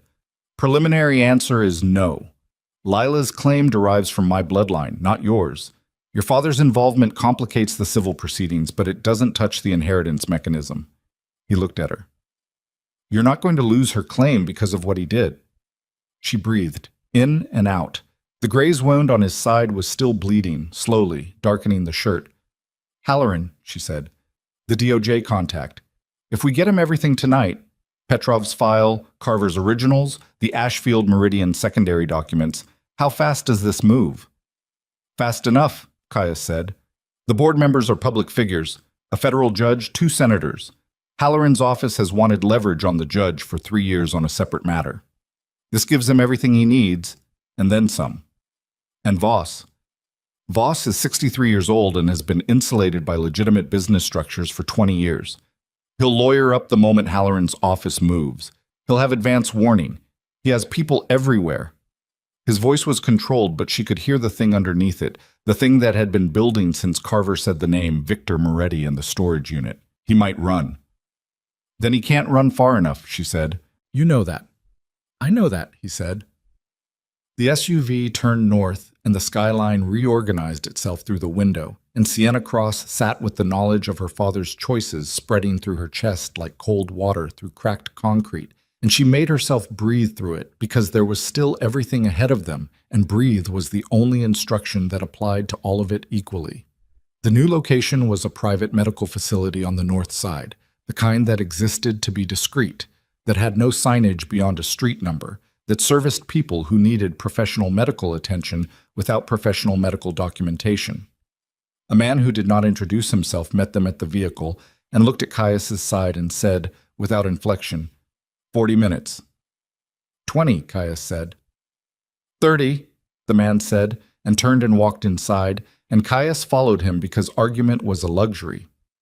Elena was in the front room when they came in. She was standing at the window with her back to the room, and she was very still. And when the door opened, she turned with the speed of someone who has been holding themselves in controlled suspension and waiting for the one thing that would release it. Mara crossed the room and they held each other without any dramatic vocabulary. No sobs, no words, just two people reestablishing a physical fact that had been in question. The specific hold of people who have missed each other in a way that bypassed sentiment entirely. Sienna stood in the doorway and watched it and felt something she had no language for. Then she heard the sound from the inner room, small and ordinary. A question delivered in a 6-year-old's voice, "Is that Mama?" And she crossed the floor and opened the door, and Lila was sitting on a medical exam table with a crayon in her hand and a paper from the exam table roll spread across her lap, drawing what appeared to be a very ambitious landscape.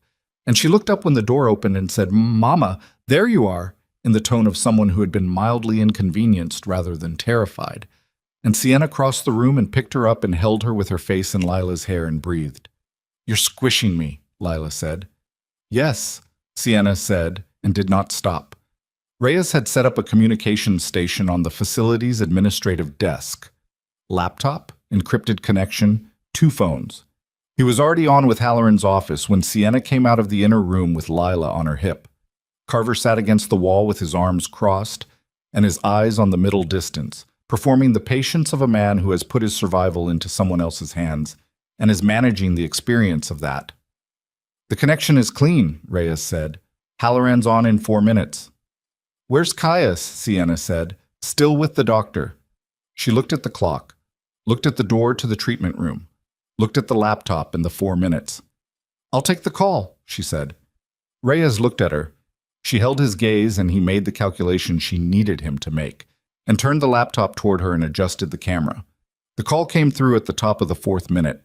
Halloran was a compact man in his 60s with the face of someone who has spent a career listening to people tell him things they would prefer were not true, and he looked at her through the screen with the assessing attention of a man who was running his own parallel calculation. "Ms. Cross," he said, "I was told to expect Moretti." "Moretti is receiving medical attention," she said. I'm Sienna Cross. I'm the mother of Moretti's daughter, and I'm the person who has primary custody of the documentation we need to discuss." She held up Petrov's envelope. "I also have information that directly implicates my own family in the original conspiracy structure, which I'm disclosing to you at the outset because I understand what conflicts of interest cost in proceedings like this." Halloran looked at her for a long moment. "Your own family?" "My father, Raymond Cross. I have reason to believe he was a named co-signatory in the original 1975 arrangement that established the fraudulent trust structure. I'm telling you this now so there is no question of selective disclosure later." Another long moment. "Ms. Cross," Halloran said, "you understand that this disclosure may complicate your daughter's civil claim." "I've been told it doesn't affect the inheritance mechanism." "Legally, no. Politically," he stopped, "it will be used by Voss's defense, by the board members' council. They'll argue the Cross family's involvement delegitimizes your position as a whistleblower. Then we'd better make sure the rest of the documentation is so complete that my position as a whistleblower is irrelevant," she said. "We don't need me. We have wire transfers, internal directives, an 11-year mole inside Moretti's organization who is currently sitting 12 feet from me and has agreed to full cooperation, and secondary Ashfield Meridian documents that connect Aldrich Voss personally to a federal judge who I understand your office has a separate interest in." The silence on Halloran's end was the silence of someone doing arithmetic. "I need everything you have transmitted to my office in the next 2 hours," he said. You'll have it in 90 minutes, she said. And Moretti will surrender his cooperation fully. His organization, his records, everything. She kept her voice level. In exchange for standard cooperation considerations and no action taken against legitimate assets transferred out of criminal use. She looked at Carver. You'll want a separate arrangement with our cooperating witness, which he can negotiate directly with your office tonight. Halloran looked at her with the specific expression of a man reassessing the meeting he thought he was in. Your legal background, he said. I don't have one, she said. He almost smiled. 90 minutes, Ms. Cross. The call ended. Lila had fallen asleep against her shoulder during the last 4 minutes of the call, the child's weight heavy and warm, and Sienna sat with her and looked at the room. Elena and Mara at the window, Carver against the wall, Reyes already beginning the document transmission process, the treatment room door still closed. The treatment room door opened. Caius came out with the unnamed doctor behind him and a fresh dressing visible above the waistband of his shirt, white gauze, and medical tape. He was moving more carefully than before, the kind of careful that means pain is being managed rather than absent. He looked across the room and found Lila asleep against her shoulder, and stopped in the doorway for a moment. She couldn't read his face from here. He was too far and the light was wrong. Then he crossed the room toward her, and she watched him come and didn't look away. Halloran, she said when he reached her. I know. Reyes told me. He sat down across from her. Not next to her. Across so he could see her face, which she understood was a choice. You disclosed your father. Yes. You didn't have to do that tonight. You could have waited until the documentation was submitted and let it surface on Voss's side. I know. Why didn't you? She looked at him. Because I've spent 8 years living inside a lie that someone else constructed, and I'm done doing the equivalent of that to myself. She shifted Lila's weight slightly and felt the child adjust in sleep without waking. Whatever my father was, he was it. I don't get to manage the disclosure of that to protect myself. I just don't. Caius looked at her for a long time. The gray-blue eyes, the jaw, the scar at his temple that hadn't been there 8 years ago.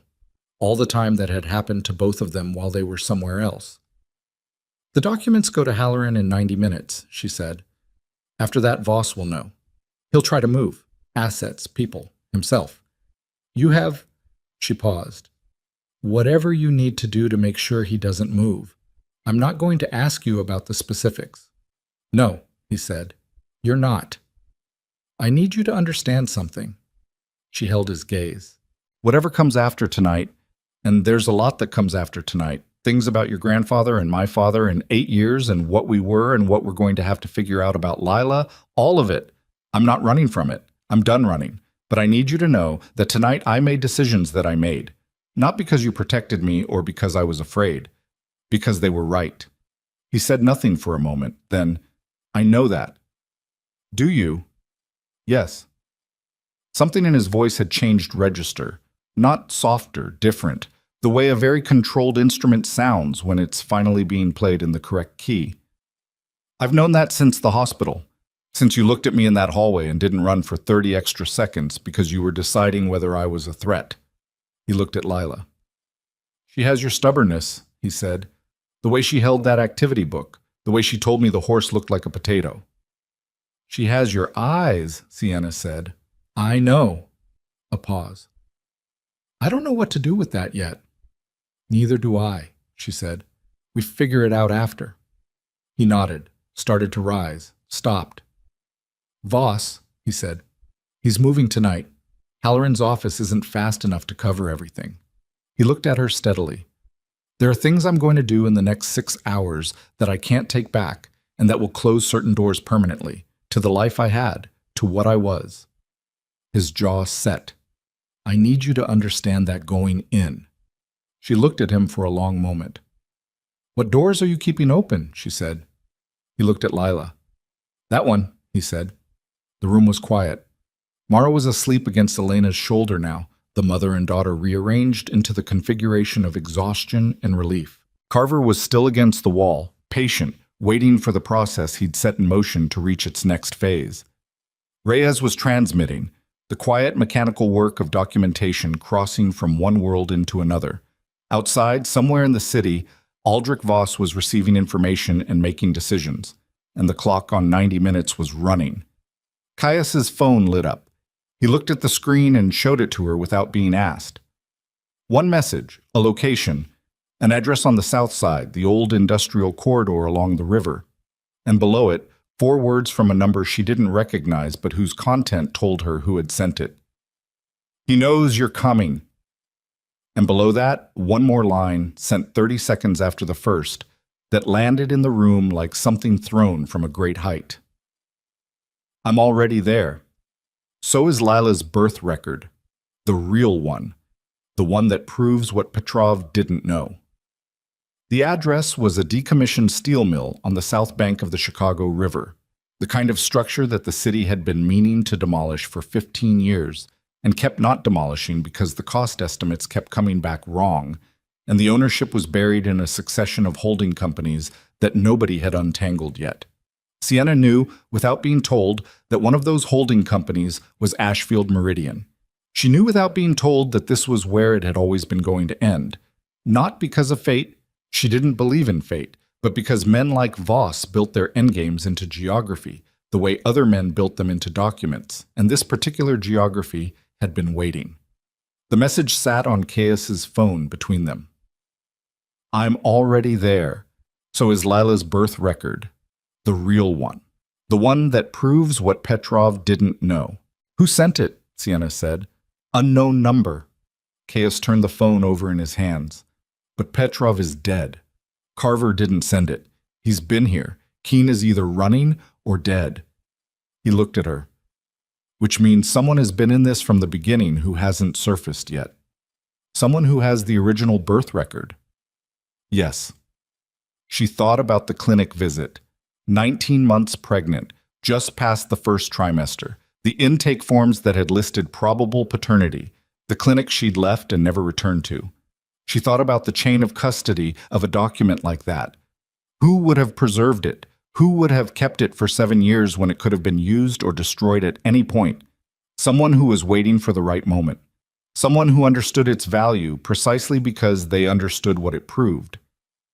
"What does the real birth record prove that the falsified one doesn't?" Caius said. "The one I filed," Sienna said carefully, "listed the father as unknown." She looked at him. "Which I did because I needed Lila's documentation to be clean. No connection to you, no connection to anything that could be traced." She paused. "The original clinic intake form would have listed you by name, which I gave voluntarily at intake because I was 23 and hadn't been taken yet, and I thought it was a medical record that would stay in a medical file." "So the real document is the one that establishes her claim beyond challenge," Caius said. "The falsified one is the vulnerability. It's what Voss's lawyers would have used to contest paternity." "Someone has been protecting the original," she said, "or holding it." Both could be true at the same time. She knew that. People protected things for reasons that were not clean. Caius stood. He moved to where Carver was sitting against the wall and crouched to his eye level and said, "The address on the south side, the steel mill. Do you know it?" Carver looked at him. "Voss used it for secure meetings 3 times in the last 4 years. I attended 2 of them." "How many entrances?" "Loading dock on the riverside, 2 personnel doors on the street front. There's a catwalk system on the upper level that connects the main foundry floor to a secondary processing building. They're joined internally. The catwalk has gaps." He paused. "It's not structurally sound. The eastern section has been condemned." "And Voss knows this building." "He owns it," Carver said, "through 8 layers of subsidiary, but yes, it's his." Caius stood. He looked at Reyes. "How far is the transmission?" 60%, Reyes said. 20 minutes to complete." "Speed it up." "I can't speed up an encrypted transmission. Then prioritize. The wire transfer records and the Ashfield Meridian secondary documents first. Halloran doesn't need all of it tonight. He needs enough." He was already moving, already pulling on the jacket again, the movement of his left side constrained and careful. "The rest transmits after." Sienna looked at Lila. Still asleep on the exam table in the inner room, Visible through the open door, the paper landscape spread across the table where she'd been drawing. Small and entirely trusting in sleep, the way children were trusting who had been given enough safety to believe it was the default condition of the world. She looked at Elena. "I need you to stay with her," she said. Elena looked back at her steadily. "I know. I'm not asking you because you're a woman, or because—" "I know why you're asking," Elena said. "And yes, Mara too. We'll be here." Sienna nodded. She went into the inner room, and she stood next to the table, and she looked at her daughter for what she made herself understand might be the last time she looked at her like this, with the specific safety of not being in motion, not being in crisis, just looking. The dark hair, the small left hand still loosely holding the crayon, the breathing. She did not wake her. Waking her would have been for Sienna's benefit, not Lila's. She walked out. The drive to the south side took 14 minutes. Caius was in the front. Sienna was behind him. Reyes had stayed with Elena and Mara to complete the transmission. The two remaining men, ones whose names she'd finally learned, Brandt and Solano, were in the vehicle with them, and she had made her assessment of both and arrived at sufficient trust, which was the only kind available. Nobody spoke during the 14 minutes. The city ran past the windows in its ordinary registers, streetlights, storefronts, the elevated train on its route, and underneath it the river appeared and disappeared, and then the industrial corridor opened up, and the mill was there, a long dark mass against the lighter dark of the sky, the river flat and black behind it, one window on the upper level showing a thin line of light. Someone was already inside. The message had not lied about that. Caius looked at the building from the vehicle for a long moment. Then he got out. Sienna got out. Brandt and Solano got out, and the four of them stood on the cracked asphalt of the access road in the October cold and looked at the thing ahead of them. "Voss won't be alone," Caius said. "He never moves without at least two close protection people. He's had the same firm for 9 years, and they're professional. They're not the assembled third-party teams from tonight. These people know what they're doing." "How many does he usually run?" Brandt said. "2 close in, sometimes 4 if he's been threatened." "He's been threatened," Sienna said. "Yes," Caius said. "So 4. Plus whoever is already inside," she said. "Plus that." She checked the weapon Brandt had given her in the vehicle. A compact 9mm fuller magazine than the Glock, the weight of it different in her hand but manageable. She checked it and chambered and put it back and looked at the building. "The message said Lila's birth record is in there," she said, "which means the person who sent the message wants us to come in." "Yes." "Which is either an ally or a trap." "Or both," Caius said, and moved. The street front personnel door was unlocked.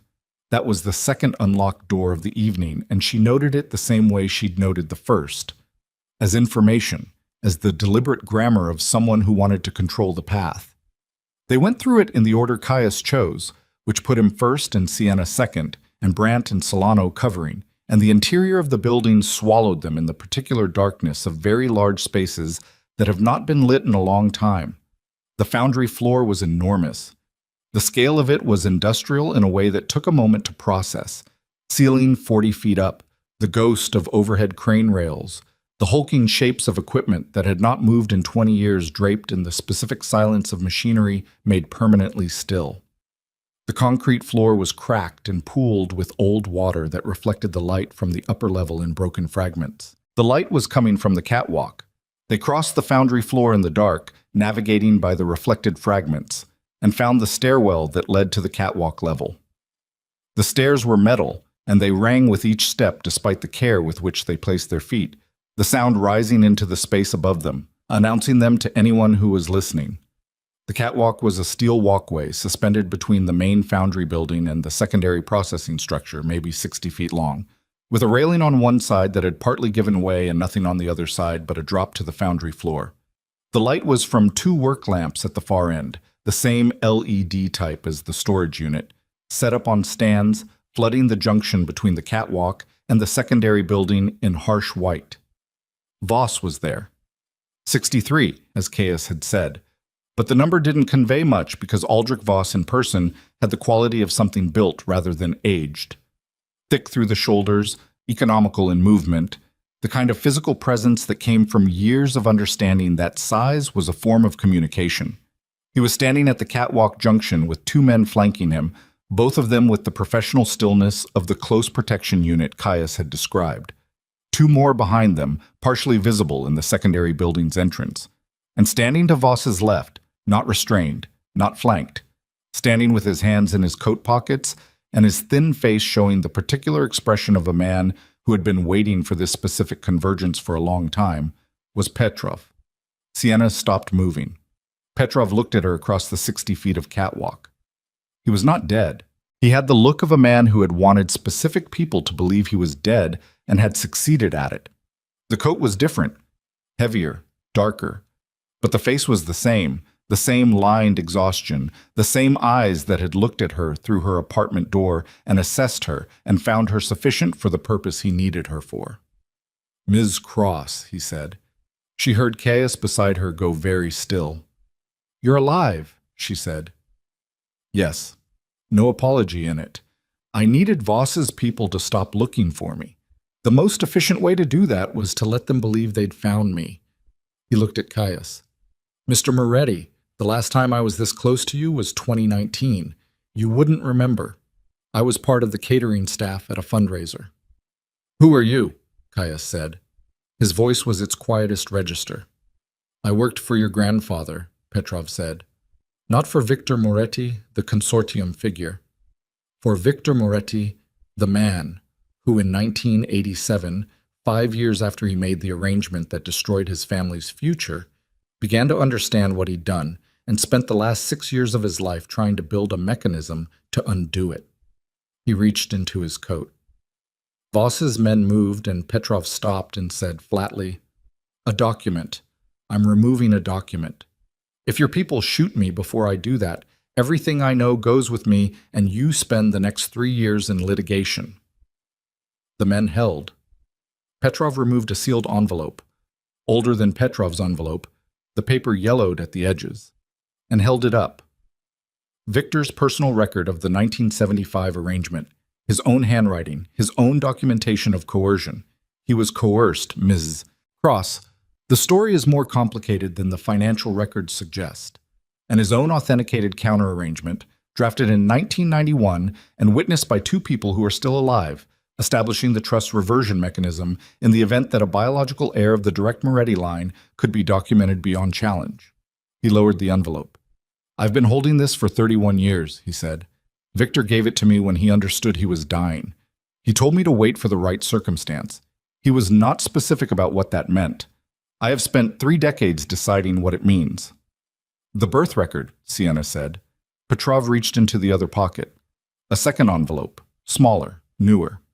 The original intake documentation from the Lakeview Women's Health Clinic, October 2018, including the intake form listing Caius Moretti as the stated father, and a notarized statement from the clinic's director obtained 4 years ago, confirming the document's authenticity and chain of custody.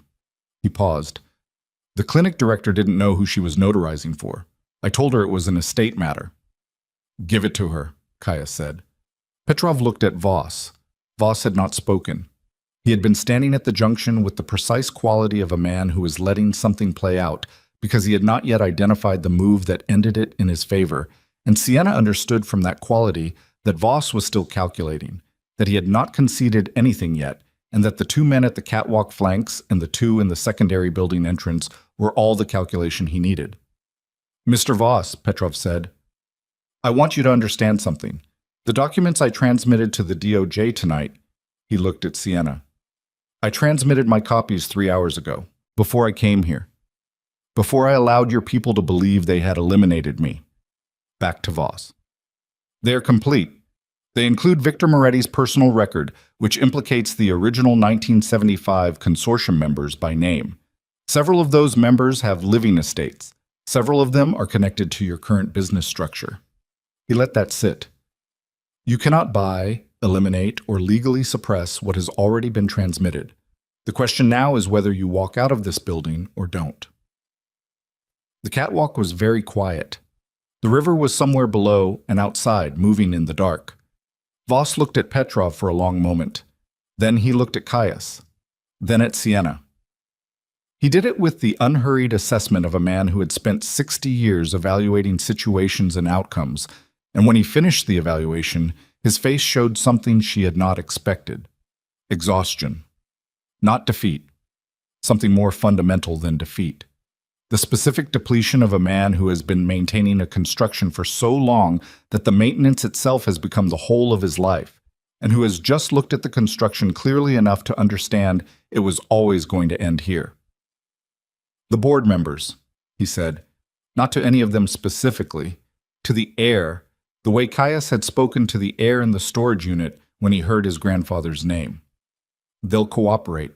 The moment Halloran's office moves, they'll all cooperate. Separately, immediately. Each one convinced the others have already given him everything. His voice was flat. I've known them for 40 years. Yes, Caius said. Voss was quiet for a moment. Then he said to his close protection men, stand down. The men looked at each other with the specific communication of professionals who have just received an order that conflicts with their assessment of the situation, but they had been in Voss's employ for 9 years, and they understood his voice when it had finished deciding, and after a moment they moved back. The two in the secondary building entrance moved back as well. Voss looked at Caius. I want a lawyer present before I speak to anyone from Halloran's office. That's your right, Caius said. I also want it on record that my cooperation is voluntary and that I am providing it without coercion. Also, you're right. Voss nodded once. He looked in that moment like a much older man than 63, like someone who had just set down something very heavy that he'd been carrying for so long the weight had become invisible to him. He looked at Sienna with the strange directness of someone who had spent years trying to make her not exist and was now seeing her clearly for the first time. Your father, he said. Raymond. He came to me 3 years before he died. He wanted out of the arrangement. He said he wanted to leave documentation that would protect you. A pause. I told him it was too late, that the structure couldn't be dismantled from the inside. He looked at his hands for a moment. I was wrong about that. She did not respond to this. She filed it in the same place she was filing everything about her father, the compartment that would need to be opened and sorted through carefully when there was time and space, and the immediate emergency was not pressing against every breath. Raymond Cross had wanted to protect her. Raymond Cross had also built the mechanism that endangered her. Both things were true, and she was going to have to live with both of them, and she was not going to do that processing tonight. Petrov, she said. He crossed the catwalk to her. He gave her both envelopes, the yellowed one with Victor Moretti's handwriting, the newer one with the original birth record. And when she took them, he held on for just a moment with the look of a man releasing something he has carried so long that the release requires a deliberate act of the will. 31 years, she said. Victor was a complicated man, Petrov said. He made terrible choices. He also spent the last years of his life trying to give the next generation a way through them. I decided that deserved to be honored. He let go of the envelopes. It took longer to honor it than he anticipated. I apologize for the circumstances. She held the documents. Brandt had his phone out, on a call to Reyes, coordinating the handoff of Voss to whatever process Halloran's office was preparing. Solano was with Voss's close protection people, and the geography of the situation had rearranged itself into something that was no longer combat and was not yet settled, the specific transitional state of a confrontation that has been survived. Caius was standing at the catwalk railing, the one that was still intact, looking out through a broken section of the upper wall at the river below. She went to stand beside him. She didn't touch him. She stood close enough that she could feel the heat of him in the cold air of the mill. Your grandfather wanted you to have it back, she said. Too late for that to mean much, he said. Maybe? She looked at the river. Maybe not. He was quiet for a moment. His left hand was on the railing and his knuckles were white against the cold metal, and she looked at them and thought about all the ways a person holds on to something when they're not ready to talk about what they're holding. I'm going to dismantle the organization, he said. I've been turning it over since the storage unit, since Carver said my grandfather's name. He stopped. Started again. It was never clean. You knew that when you loved me, and I knew that you knew it, and we both pretended there was a version where the two things could coexist. He looked at the river. There isn't. No, she said. There isn't. The assets that are legitimate, there are some, built from the ground up, no consortium money, no fraud. Those stay. The rest gets liquidated, and the proceeds... He stopped again. I don't know exactly. Restitution, where that's possible. Compensation to families. The jaw was working in the way she recognized. I need a lawyer who isn't connected to anything I've ever touched. Halloran can recommend one, she said. That's approximately the strangest sentence I've ever heard. It's been a strange night, she said. He made a sound that was not quite a laugh and not quite anything else, and she felt rather than saw the shift in him, something releasing that had been held rigid since the hospital, since she'd looked across a hallway and their eyes had met for the first time in 8 years, and the whole machinery of everything that had been set in motion that day had ground toward this moment on this catwalk over this river. Lila, he said. Yes. I don't know how to do that. He said it the way he'd said survivable, factually, without self-pity, just the precise description of a condition. I don't know how to be... I have no model for it. My grandfather built a machine designed to steal from his own bloodline. My father was gone before I had language. I don't know what that is supposed to look like. Neither do I, she said. I've been doing it for 6 years by improvisation. She draws potato horses, he said. She draws everything. The back of receipts, the margins of library books. I've been asked to apologize to 3 librarians. He was quiet. Then, she was unafraid of me. She's unafraid of most things. I don't know where she gets it, she paused. That's not true. I know exactly where she gets it. He looked at her. The gray-blue eyes in the harsh light of the work lamps, the scar at his temple, the 40 years of him that she had known 18 months of, and then spent 8 years trying to stop knowing. She looked back at him with all of it in plain view, the exhaustion and the fear and the anger she hadn't finished processing, and the thing underneath all of those that was still there, despite all of them. The load-bearing thing, the one that had made her stop in the hospital hallway 30 extra seconds when she should have run. She didn't name it. They had been through too much tonight for the naming of it to be anything other than insufficient. After, she said. After, he said. They stood at the railing for another moment. The river moved below in the dark. Somewhere in the city, Lila was asleep with a crayon in her hand, drawing the borders of a world she did not yet know was hers. The weeks that followed did not resolve cleanly, because nothing in life resolved cleanly, and Sienna had stopped expecting it to somewhere around year 3 of the running. Halloran's office moved within 48 hours of receiving the transmission. The federal judge was the first to break, exactly as Voss had predicted, his cooperation call to the U.S. attorney coming before his lawyer had finished filing the initial paperwork. The 2 state senators followed within the week, each one separately convinced the other had already given everything, each one correct in that assumption. Aldrich Voss was indicted on 17 counts.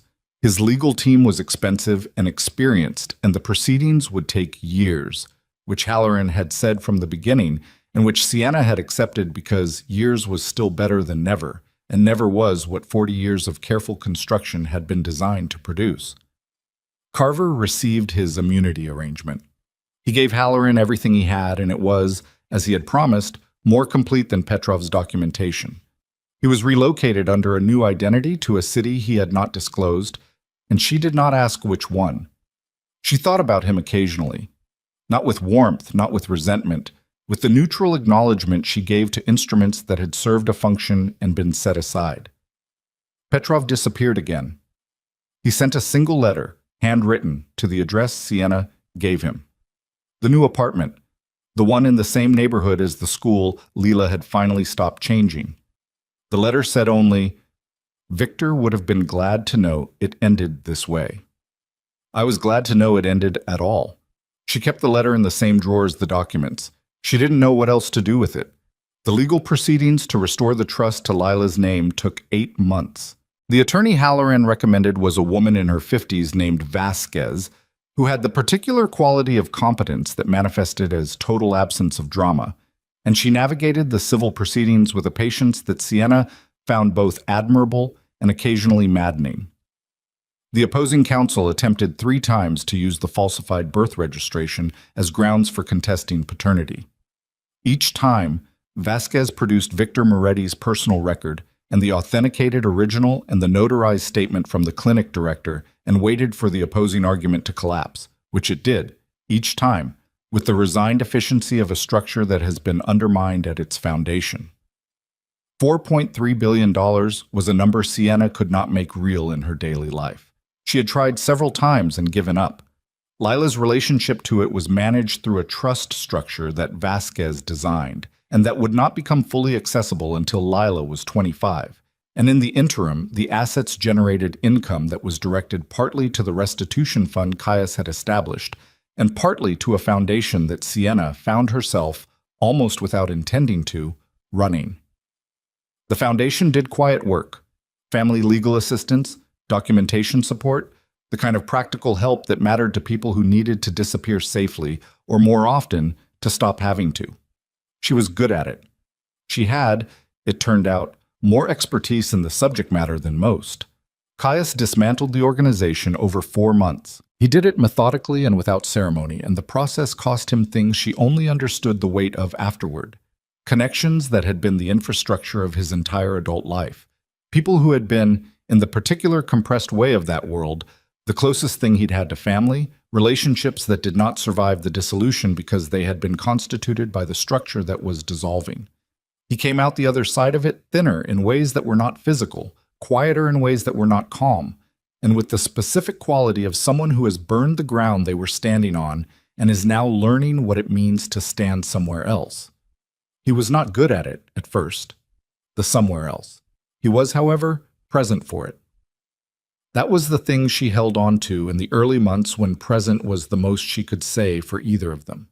That he showed up, that he was there, that when Lila woke from a bad dream at 2 a.m. in the new apartment and called for her mother, and Sienna went and then came back to find him awake in the kitchen because he'd heard it too and hadn't known what to do, but hadn't been able to stay in the other room, that was happening, that it was a fact, that it was something to build from.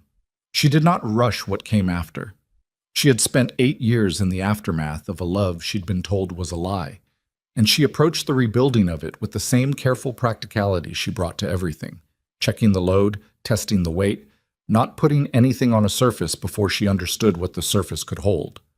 Caius understood this without being told. He had the patience for it that she hadn't expected from him, and that he'd perhaps not expected from himself, the patience of a man who had learned at significant cost what happened when you moved too fast through things that required time. The moment she would remember, later, as the one where the scale tipped, not into certainty. Certainty was still something she was working toward, but into something that felt like solid ground, was ordinary to the point of being anticlimactic, which was exactly right. It was a Tuesday in March, 5 months after the steel mill, the sky that particular flat white of a Chicago winter finishing itself, and spring not yet convinced it was wanted. Lila was at the kitchen table doing homework.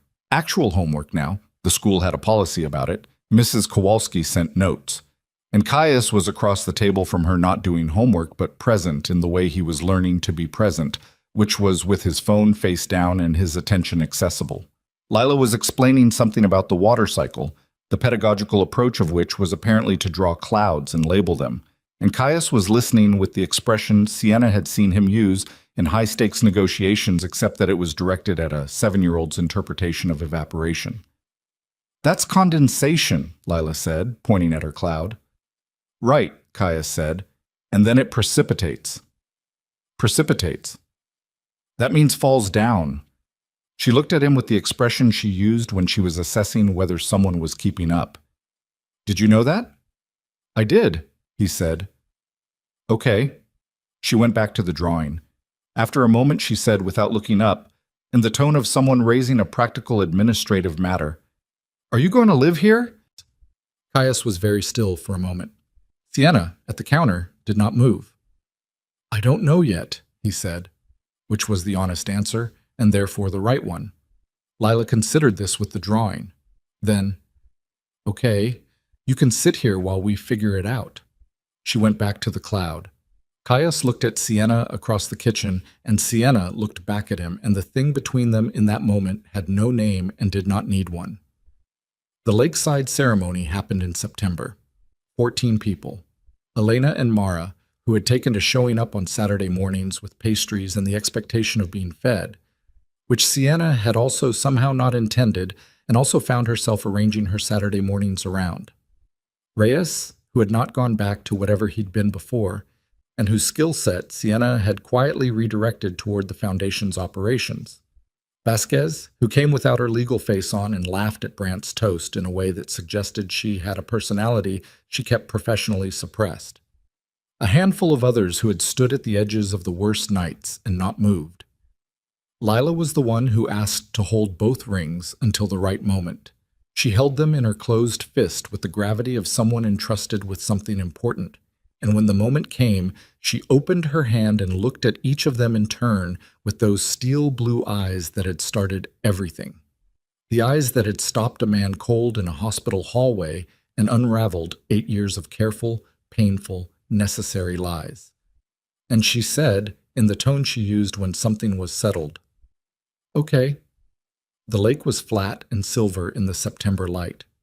The trees at the water's edge were beginning to turn. Sienna Cross stood in the specific quiet of a morning that had nothing chasing it and looked at the man across from her who had her daughter's eyes and her daughter's stubborn stillness, and 8 years of separate history that they were going to spend the rest of their lives learning the shape of. She thought about the hospital hallway, the 30 extra seconds, the choice to stop when she should have run. She thought about what those 30 seconds had cost and what they had returned, and understood that accounting in full was beyond her and would remain so. Some things did not resolve into a sum. Some things you carried not because they were finished, but because they were yours. The water moved at the edge of the dock. Lila leaned against her left side with the rings safely delivered and the gravity of the official role discharged, and looked out at the lake with the considering expression of someone who found the world consistently interesting and expected it to continue being so. Sienna put her hand on her daughter's shoulder. The morning opened ahead of them like something no one had stolen yet. He carried a dead woman's ring in his pocket for 5 years. Now she was standing 20 feet above him, covered in flour, laughing at something one of the children said. And Roman Viscari understood, with absolute certainty, that every war he had ever